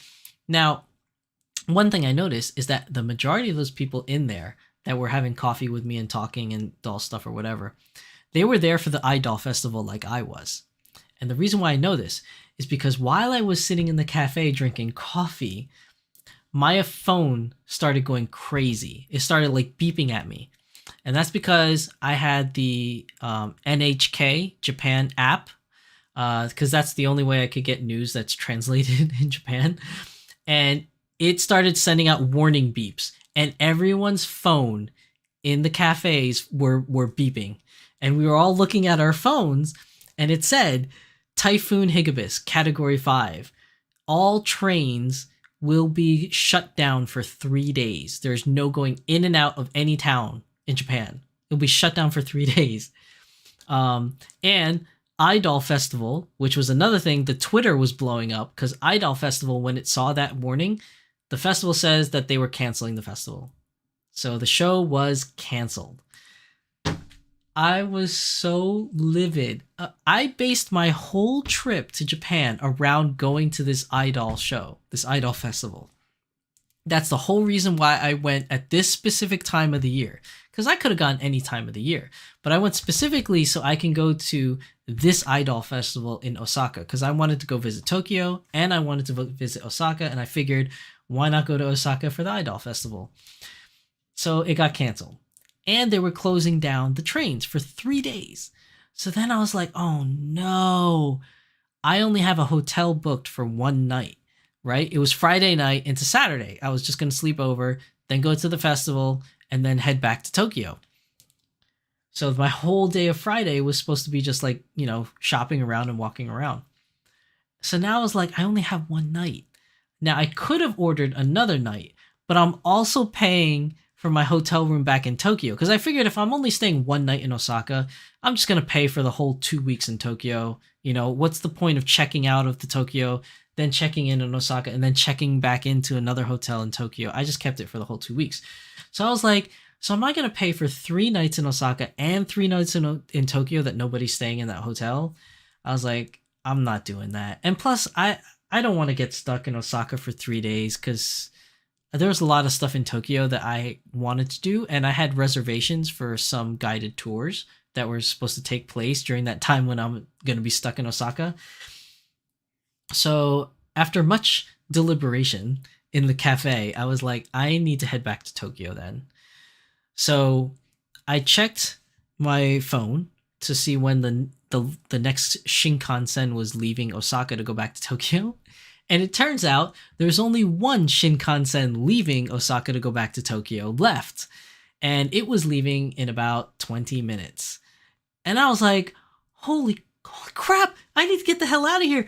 So I got out of the cafe, literally ran to my hotel room, checked out, and the guy was so confused because he was like, you just checked in, you're leaving already. Was there something wrong with the hotel room? And I was like, no, it's the typhoon. I need to leave. I'm so sorry. So I literally had this hotel room in Osaka for 4 hours. I checked in and then checked out 4 hours later.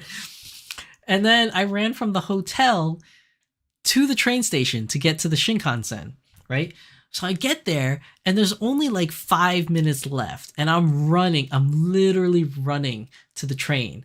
And when I get there, I can see the trains there. The doors are open, right? But there's nobody going in the train.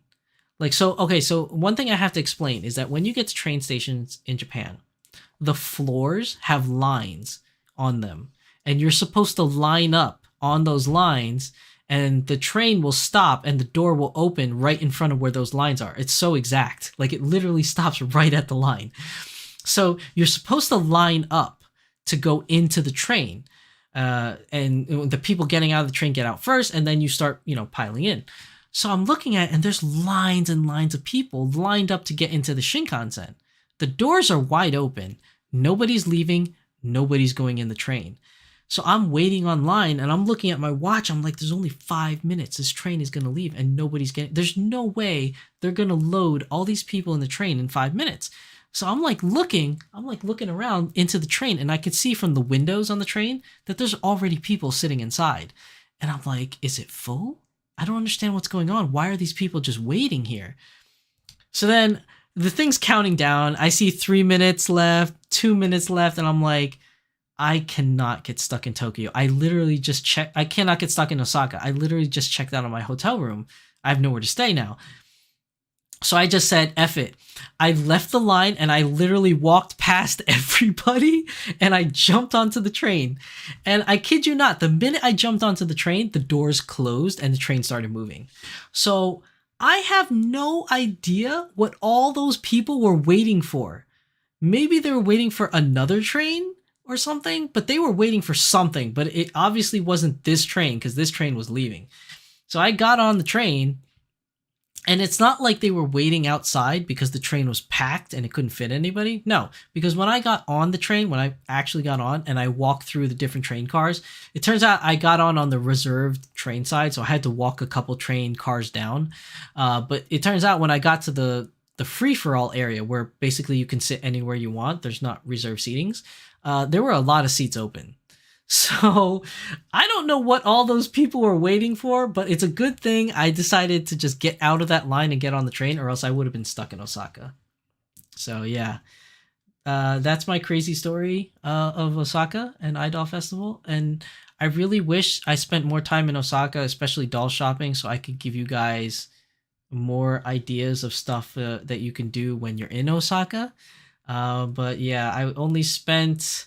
I think a grand total of maybe 8 hours total in Osaka. Like, I wasn't there that long. And I was pretty disappointed because I really wanted to do a lot of things. Like, I wanted to go to Dontonbori. I wanted to get takoyaki balls. Like, there was just a lot of stuff I wanted to do that I just didn't get a chance to because of the typhoon.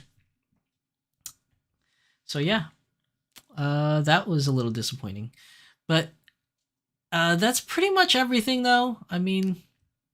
I only saw Volks when I was in Osaka. I didn't get to go to any of the doll stores that I wanted to go to in Osaka.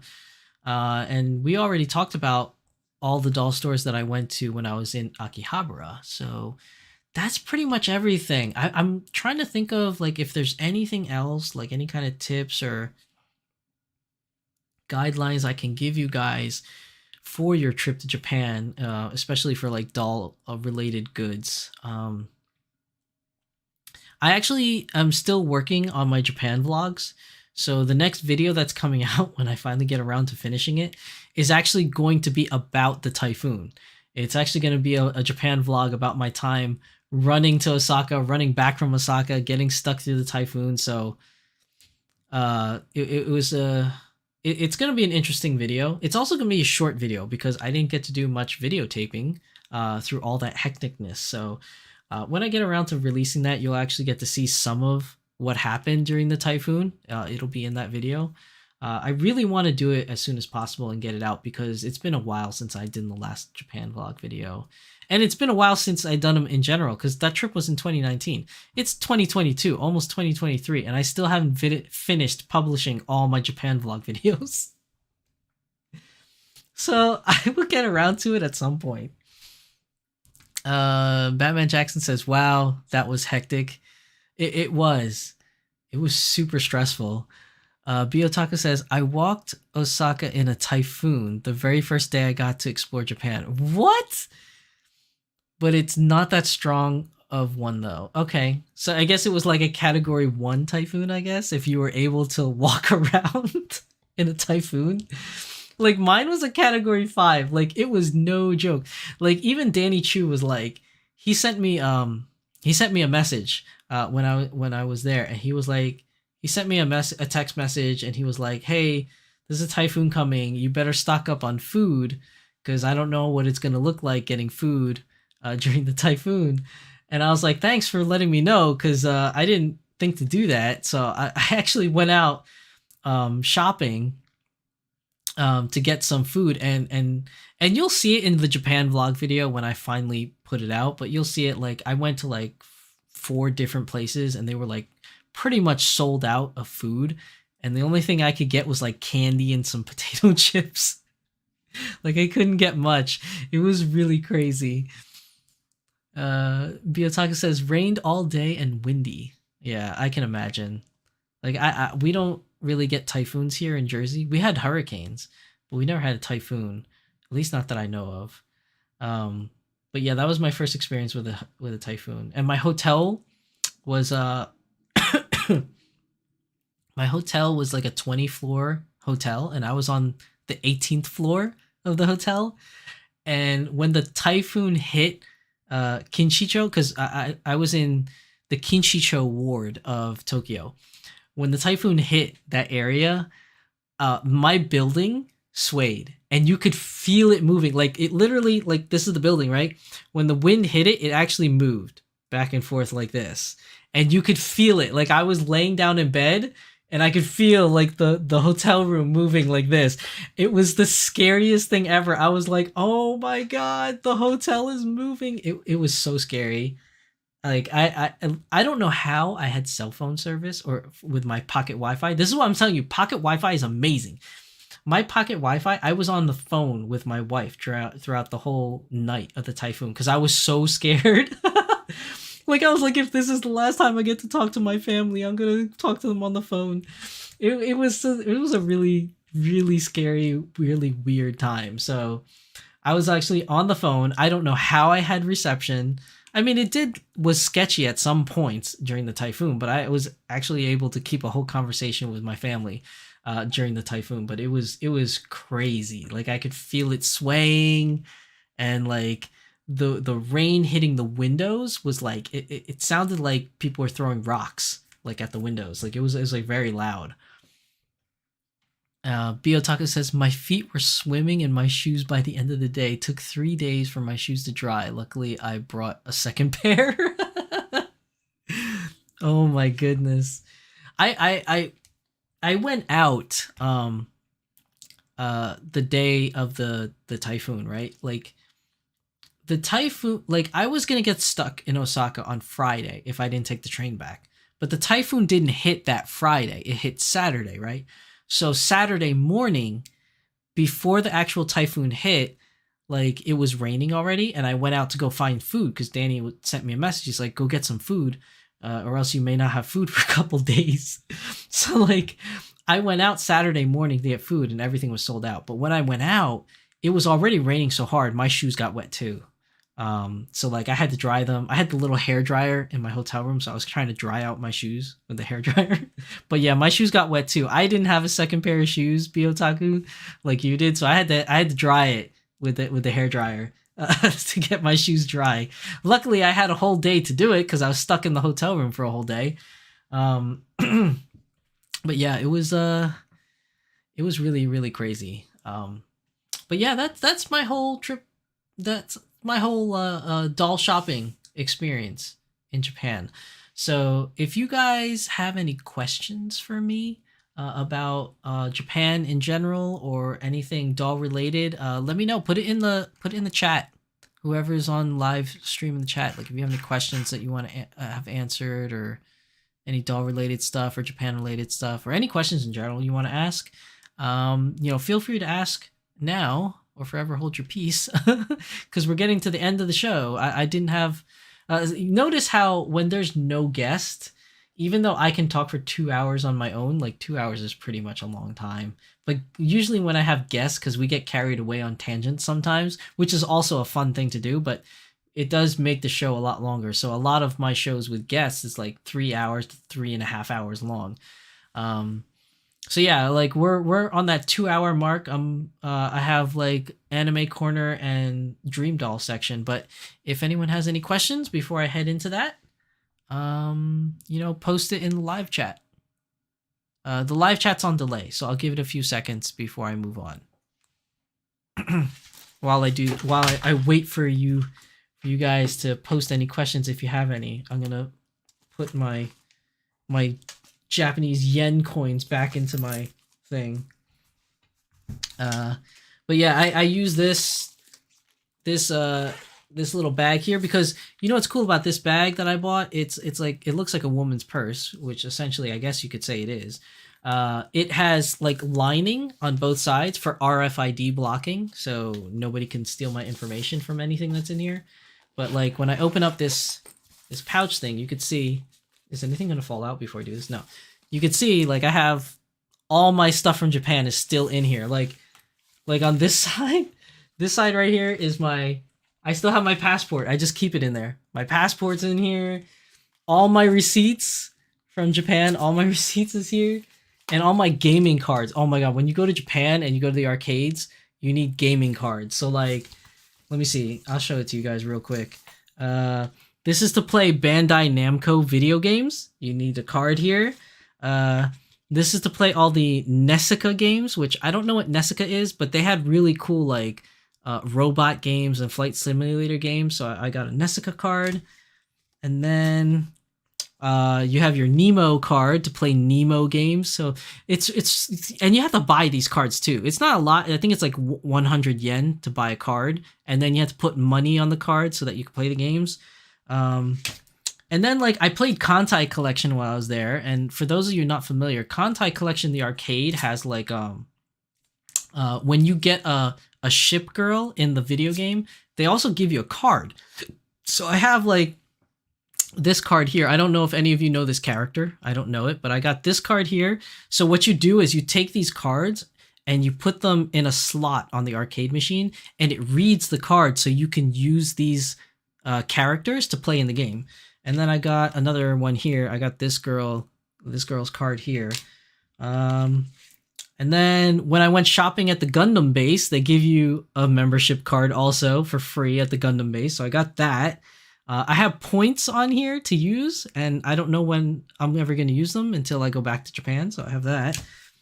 And then I have my Final Fantasy XIV Eorzea Cafe membership card that has stamps in the card from when I ate there. And apparently when you fill it up, you get free stuff. So I don't know if the cafe will still be there when I go back to Japan, but if it does, I have stamps that I need to redeem whenever I go back to Japan.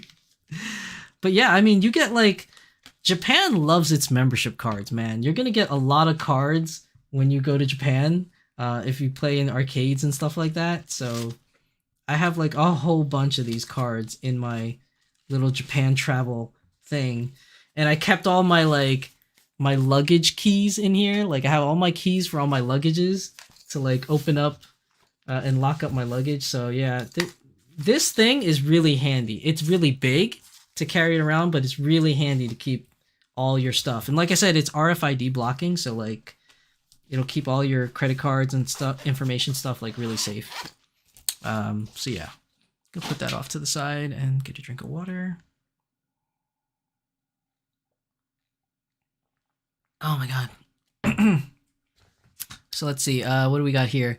Marie Velez, did you select your hotel location close to the stores? No, actually.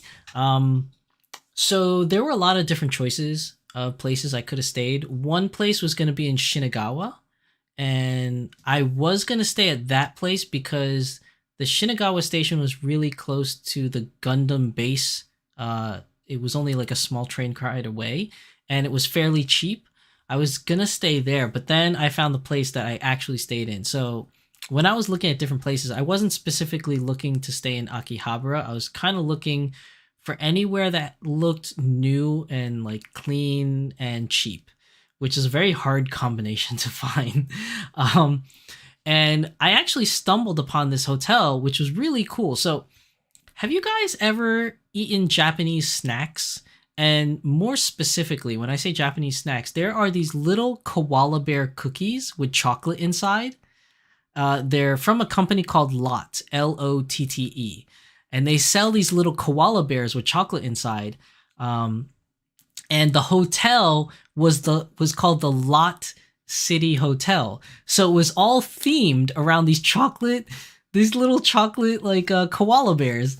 So like when you get to the hotel lobby has a gigantic koala bear that looks like the ones that you eat. All the food in the hotel buffet was like koala bear themed and stuff. It was actually really cool. And then in your hotel room has koala bear sheets and a pillow. Like there's like a pillow thing.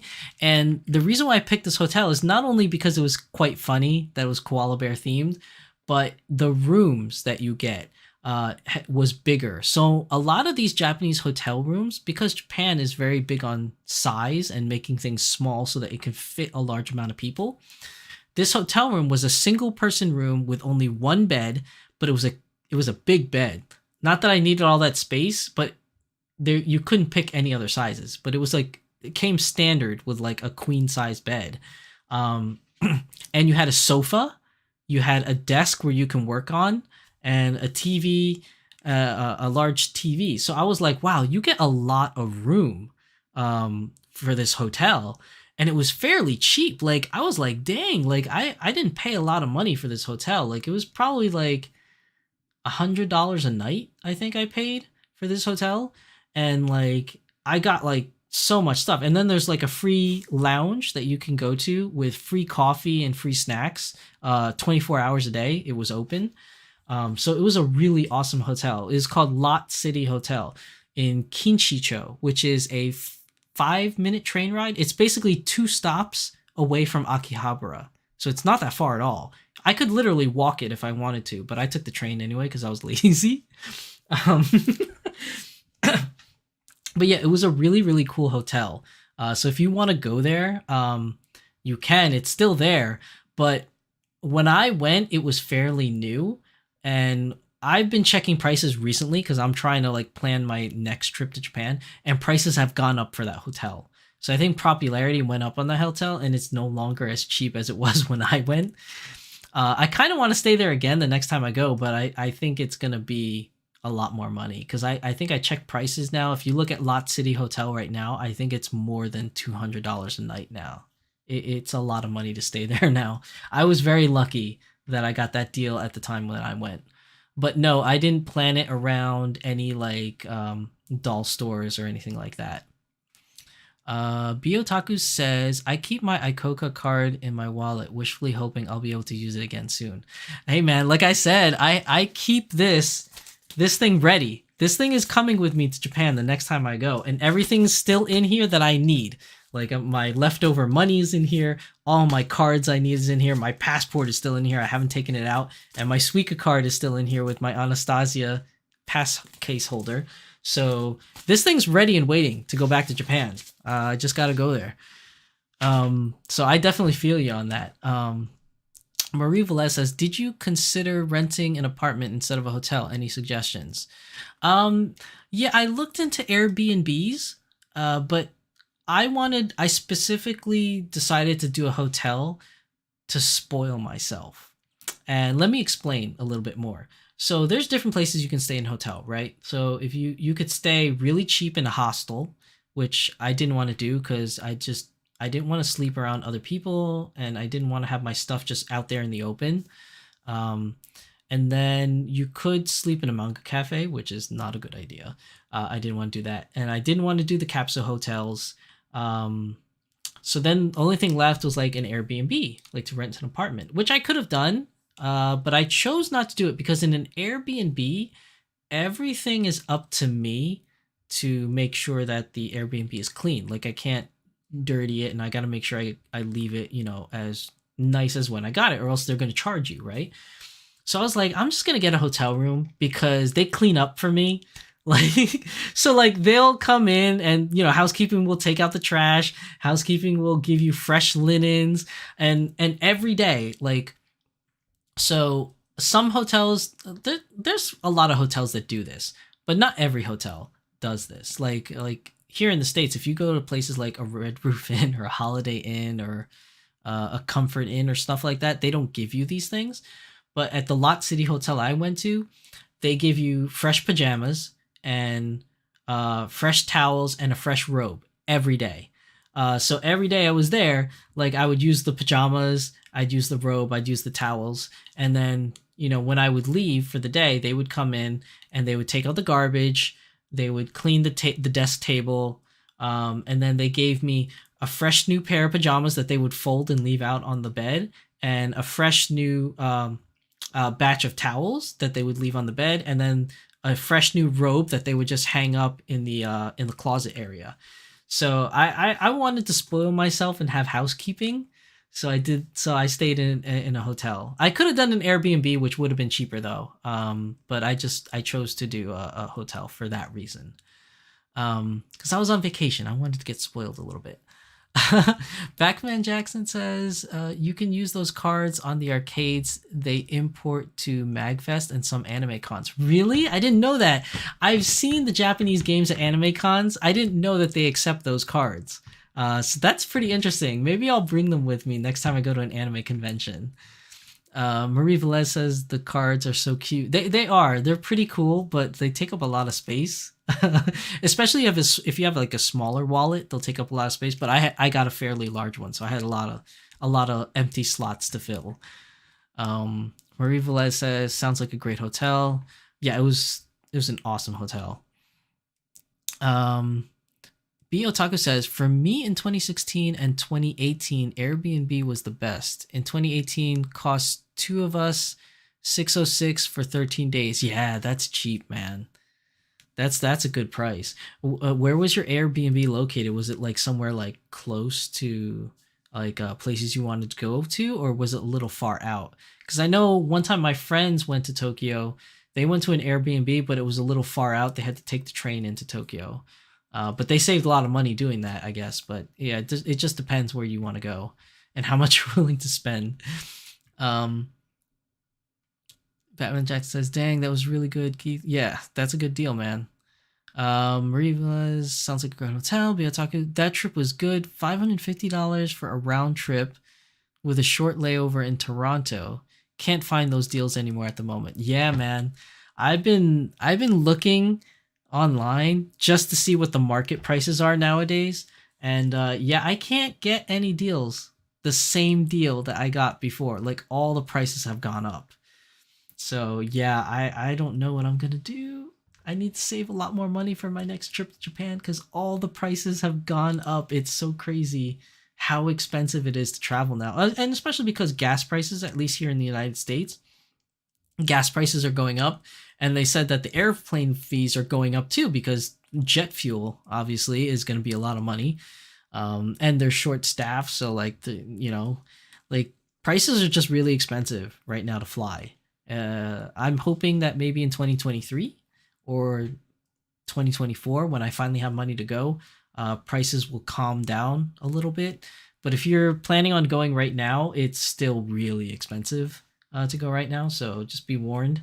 You need to save up a lot of money. But if you're like me and you're saving a little bit of money at a time for your next trip, you probably are not going to end up going till 2023, 2024 anyway. So hopefully when you guys plan to go, that prices will be a little cheaper at that point in time. Okay, so I think that's all the questions that I got. Okay, so we're going to move on to the last section of today's episode. I want to talk about Shizusan's Anime Corner, and woo, do I want to talk about an anime. Okay, so this is my pick for this week's episode. Rent a Girlfriend. So if you don't know about this show, please watch it. It is so good. So words cannot even describe how good this show is. I fell in love with the show the minute I saw it. Like, well, I shouldn't say the minute I saw it because I saw it and I was like, oh, that looks interesting. And I put it on my queue and it's been sitting in my queue for a long, long time. And then a friend of mine was like, hey, you really got to watch the show. It's really good. So I was like, all right, it's on my queue. And somebody said it's good, like, rather than me just looking it up. So I was like, okay, at least I have someone else's opinion that it's good, right? So I watched the first episode and I got hooked. I watched like the first 14 episodes straight. Like I just binge watched it. And the only reason why I stopped at episode 14 is because it was like 4 in the morning and I was like, I really need to go to sleep.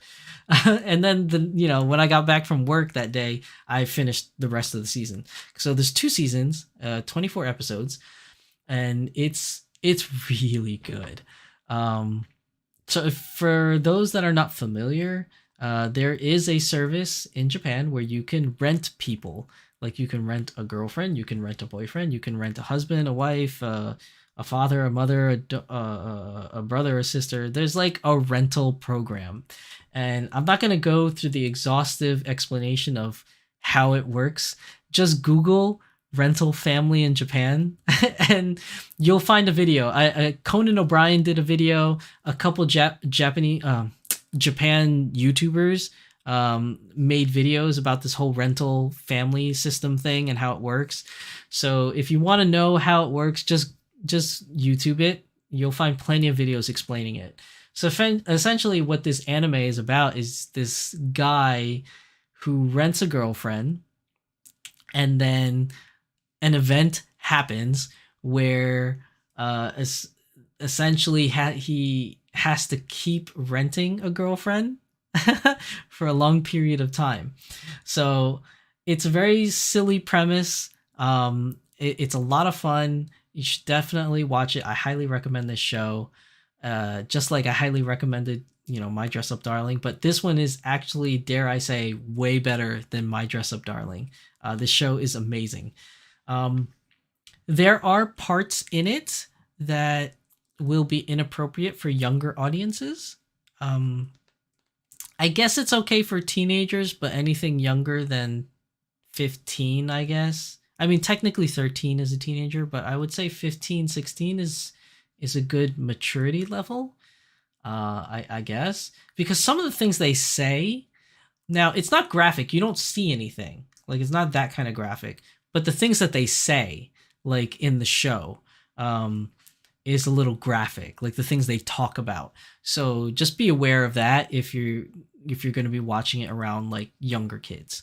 But other than those things that they say, which is very few and far between, they don't do it a lot in the show. So other than that, it's pretty much good for almost any audience except for those small tidbits, which really didn't happen much. I'm being honest. It was probably the first episode, the third episode, and then somewhere in the teens, and then that was about it. So it's a very good show. I definitely recommend Rent a Girlfriend. Watch it. It's on Crunchyroll if you have a Crunchyroll subscription. If you don't, it's free on Crunchyroll. You just can't see the newest episodes. They usually hold those back for a little bit. But yeah, definitely check out Rent a Girlfriend. Batman Jackson says, I recommend Sea Dog VA's Rent a Boyfriend YouTube video. That's a good one. Sea Dog VA did a Rent a Boyfriend episode. Conan O'Brien did a Rent a Family. There's another YouTuber, I think his name is Life from Japan, or Life from where I'm from. He did one where he rented out a mother and a sister. And I think if you watch Abroad in Japan with Chris Broad, he also did a rent a sister. I think he did Rent a Sister or Rent a Girlfriend on his channel. So yeah, if you want to see what it's like, just YouTube it. Just YouTube Rent a Family or something like that, or YouTube Sea Dog VA's Rent a Boyfriend episode. It's very interesting, and they go into how it all works. Biotaku says it was in outer Tokyo, Ota City, Ikegami, about 15 minute walk to 2 different train stations. One was about 10-minute train ride to Gotanda. Oh, that's not bad. So you were on the other side of Tokyo. See, where I was in Kinshicho, it was on closer to the Narita side of Tokyo. You must have been on the Haneda side of Tokyo on that side if you were only 10 minutes away from Gotanda. Because from where I was in Kinshicho, it was about like a 30-minute like ride from my hotel to get to Gotanda. It was pretty far. Biotaku, need to watch the second season. Definitely need to watch the second season. Second season was so good for Rent a Girlfriend. Because they really delved into the whole experience, I guess you could say. Yeah, it was very good. So that leads me to Dream Doll section, right? And because we're talking about Rent a Girlfriend, I'm going to use one of the characters. So Chizuru Ichinose, or Chizuru Mizuhara, whichever name you want to use for their family name. She is my favorite character from this show. I can't stress enough how much I like her, but I have a love-hate relationship with her because I really like her, but at the same time, when I'm watching the show, I'm like, oh my god, you're frustrating me, Chizuru. Just make up your mind. Like, she's frustrating me so much in the show, but I do love her. I do love her. I bought like a bunch of, let me see, where is it? I bought a bunch of like Chizuru goods. Where is it? Like, I got one of these acrylic stands. I didn't put it together yet, but I got that. And then I bought this thing, but I didn't know it was going to be so big. Like, I thought it was going to be little. Like, I thought, oh, where did I just dropped it? I thought it was going to be as big as this. Like a small little acrylic stand thing. Like, it's not that big. So I bought this other thing. I thought it was going to be the same size. But no. This thing is huge. So basically what this is it's a acrylic panel, and there's like a USB cable, and when you plug it in, it lights up. So the whole thing like glows. I guess like a night light, so to speak, but it's huge. I didn't expect it to be this big. So I don't even know what I'm going to do with this thing, because I don't know where I'm going to put it. But yeah, I love this character. Chizuru is so good. She's so awesome. So we're going to use her as my dream doll reference. I really like her, and I hope somebody makes one. If none of the companies make a Chizuru doll, then I'm going to have somebody custom make me one, because I really love this character. Danny Chu, if you're watching this, make a Chizuru doll. Volks, if you're watching this, make a Chizuru doll. I don't care who makes it. Somebody make a Chizuru doll for me. So anyways, here are my suggestions, right? Oh, what happened to my mouse? Is it dying? No. Okay. If we're going to use Dolphy Dream heads to make a custom Chizuru doll, my recommendations, I think that would work, would be DCH06 or a DCH23. I think either of those heads could be a good use. Like, DDH3 works really well, and so does DDH6. I think these are the best two options out of all the available heads to make a Chizuru character. And then if you were to use Smart Doll, of course, Mirai's head is universal.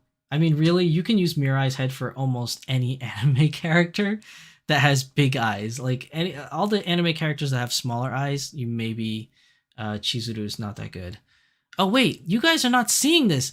Oh my goodness, this whole time, you guys, why didn't anyone say something in chat? This whole time I'm talking, you guys are not seeing any of this. I'm so sorry. I'm talking about Rent a Girlfriend this whole time, and the picture was not up. I did not have the slide up. I'm so sorry. You guys are probably like, what is he talking about? Like, no. Rent a Girlfriend. Here's the picture. Rent a Girlfriend. I apologize. I'm looking at the screen, but it didn't change over on the program. So you guys saw nothing this whole time. I do apologize for that. But this is the Rent a Girlfriend section. That's all I showed, was just this one picture of the Rent a Girlfriend thing. And then, I don't know why my mouse is acting up. And then here's the Dream Doll section, because I know you guys missed that. So that's Chizuru's head, a picture of her head. And this is the DCH6 and the DCH head 23. So, like I said before, 6 and 23, either one of these that you get your hands on, both of these are really good choices for a custom Chizuru head. And then again, like I said, for Smart Doll, Mirai's head works for like almost any anime character that doesn't have smaller eyes. Her head will work. And then I also thought Envisage. Envisage's head also could work for Chizuru as well if you wanted to make a custom Chizuru using Smart Doll heads. So Smart Doll, Mirai, or Envisage, or if you're going Dolphy Dream, I would say DCH6 or DCH23 would be good candidates if you want to make a custom Chizuru Mizuhara / Ichinose doll. Yeah, those are my choices. I'm so sorry, guys. I was talking on and on and on, and I forgot that my screen did not change over, so you guys didn't see any of those pictures until now. But yeah, those are my choices for my anime corner. Rent a Girlfriend. Definitely check out Rent a Girlfriend. Such a good show. And if you make a custom doll, or if you were interested in making a custom doll of Chizuru, like I want to, these are the heads that I would use for customization. I think either one of these would be good choices to make a custom Chizuru doll. And that's everything. That's all we got for today. So I'm going to change back to my main camera. I'm sorry, my chair is messed up and it keeps dropping lower and lower as I'm talking. So yeah, that's the end of today's episode. Thank you everybody for coming. I hope you enjoyed today's episode, as it was a solo episode, no guests today, and rather short. So it's probably a lot easier to watch because it's a shorter episode. And let me bring out Mercedes. Mercedes is back. So yeah, this is the end of the episode. If anyone has any extra questions for me that you want to ask before I end the show, please do so now.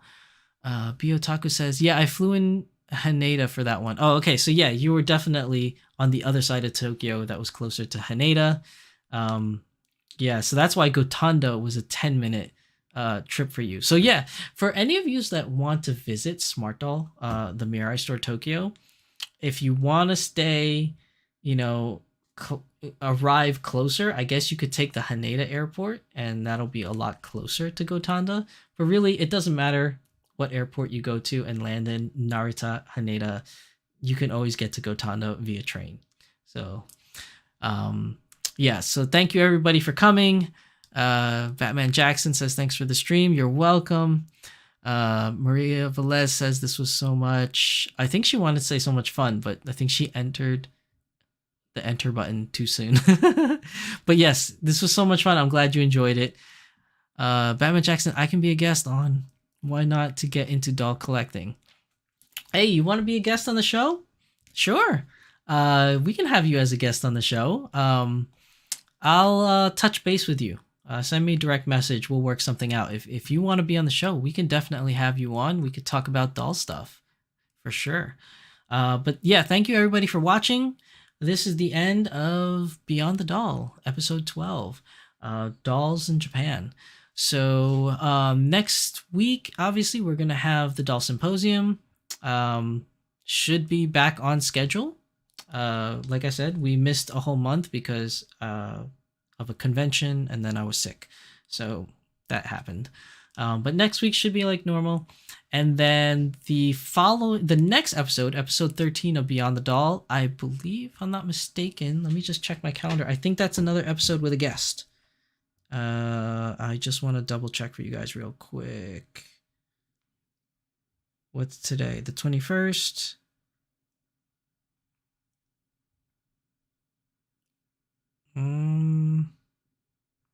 Sorry, hold on one second. I'm just checking my calendar just to make sure. Where is it? Oh, here. Here's my calendar. Yes. So the next episode of Beyond the Doll will be a guest episode. We're going to have a very special guest on that one. So hopefully you guys will tune in 2 weeks from now for the next episode of Beyond the Doll for that guest episode. And thank you everybody for coming. And for those of you that are watching this at a later date, because I know that this is an awkward time for some of you around the world, I hope you enjoyed this video. And if you have any questions for me, as always, put it down in the comment section down below, and I will answer them as soon as I can. But that's everything from me, Shizusan, your host, and my beautiful assistant here, the very lovely Mercedes. Remember to like, comment, and subscribe, and we will see you guys in the next video or live stream. So ta-ta for now. Later. Bye.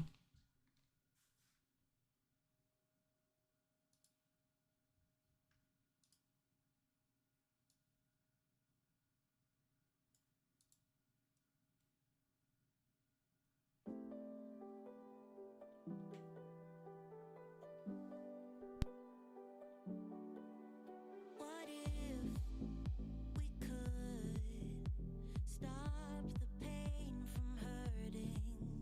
What if we knew that love could mend the spirit?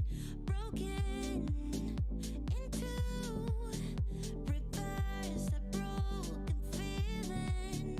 Just say I do, and I will follow wherever you may go. I know it's so uncertain, but I'm tired of hurting now. All my tears and searching, gonna open up my curtains now. 'Cause I don't wanna miss out. Take me on a big adventure. Baby, if we stay together, we could stay young forever. Where would you go if you could time travel? Take me on a big adventure.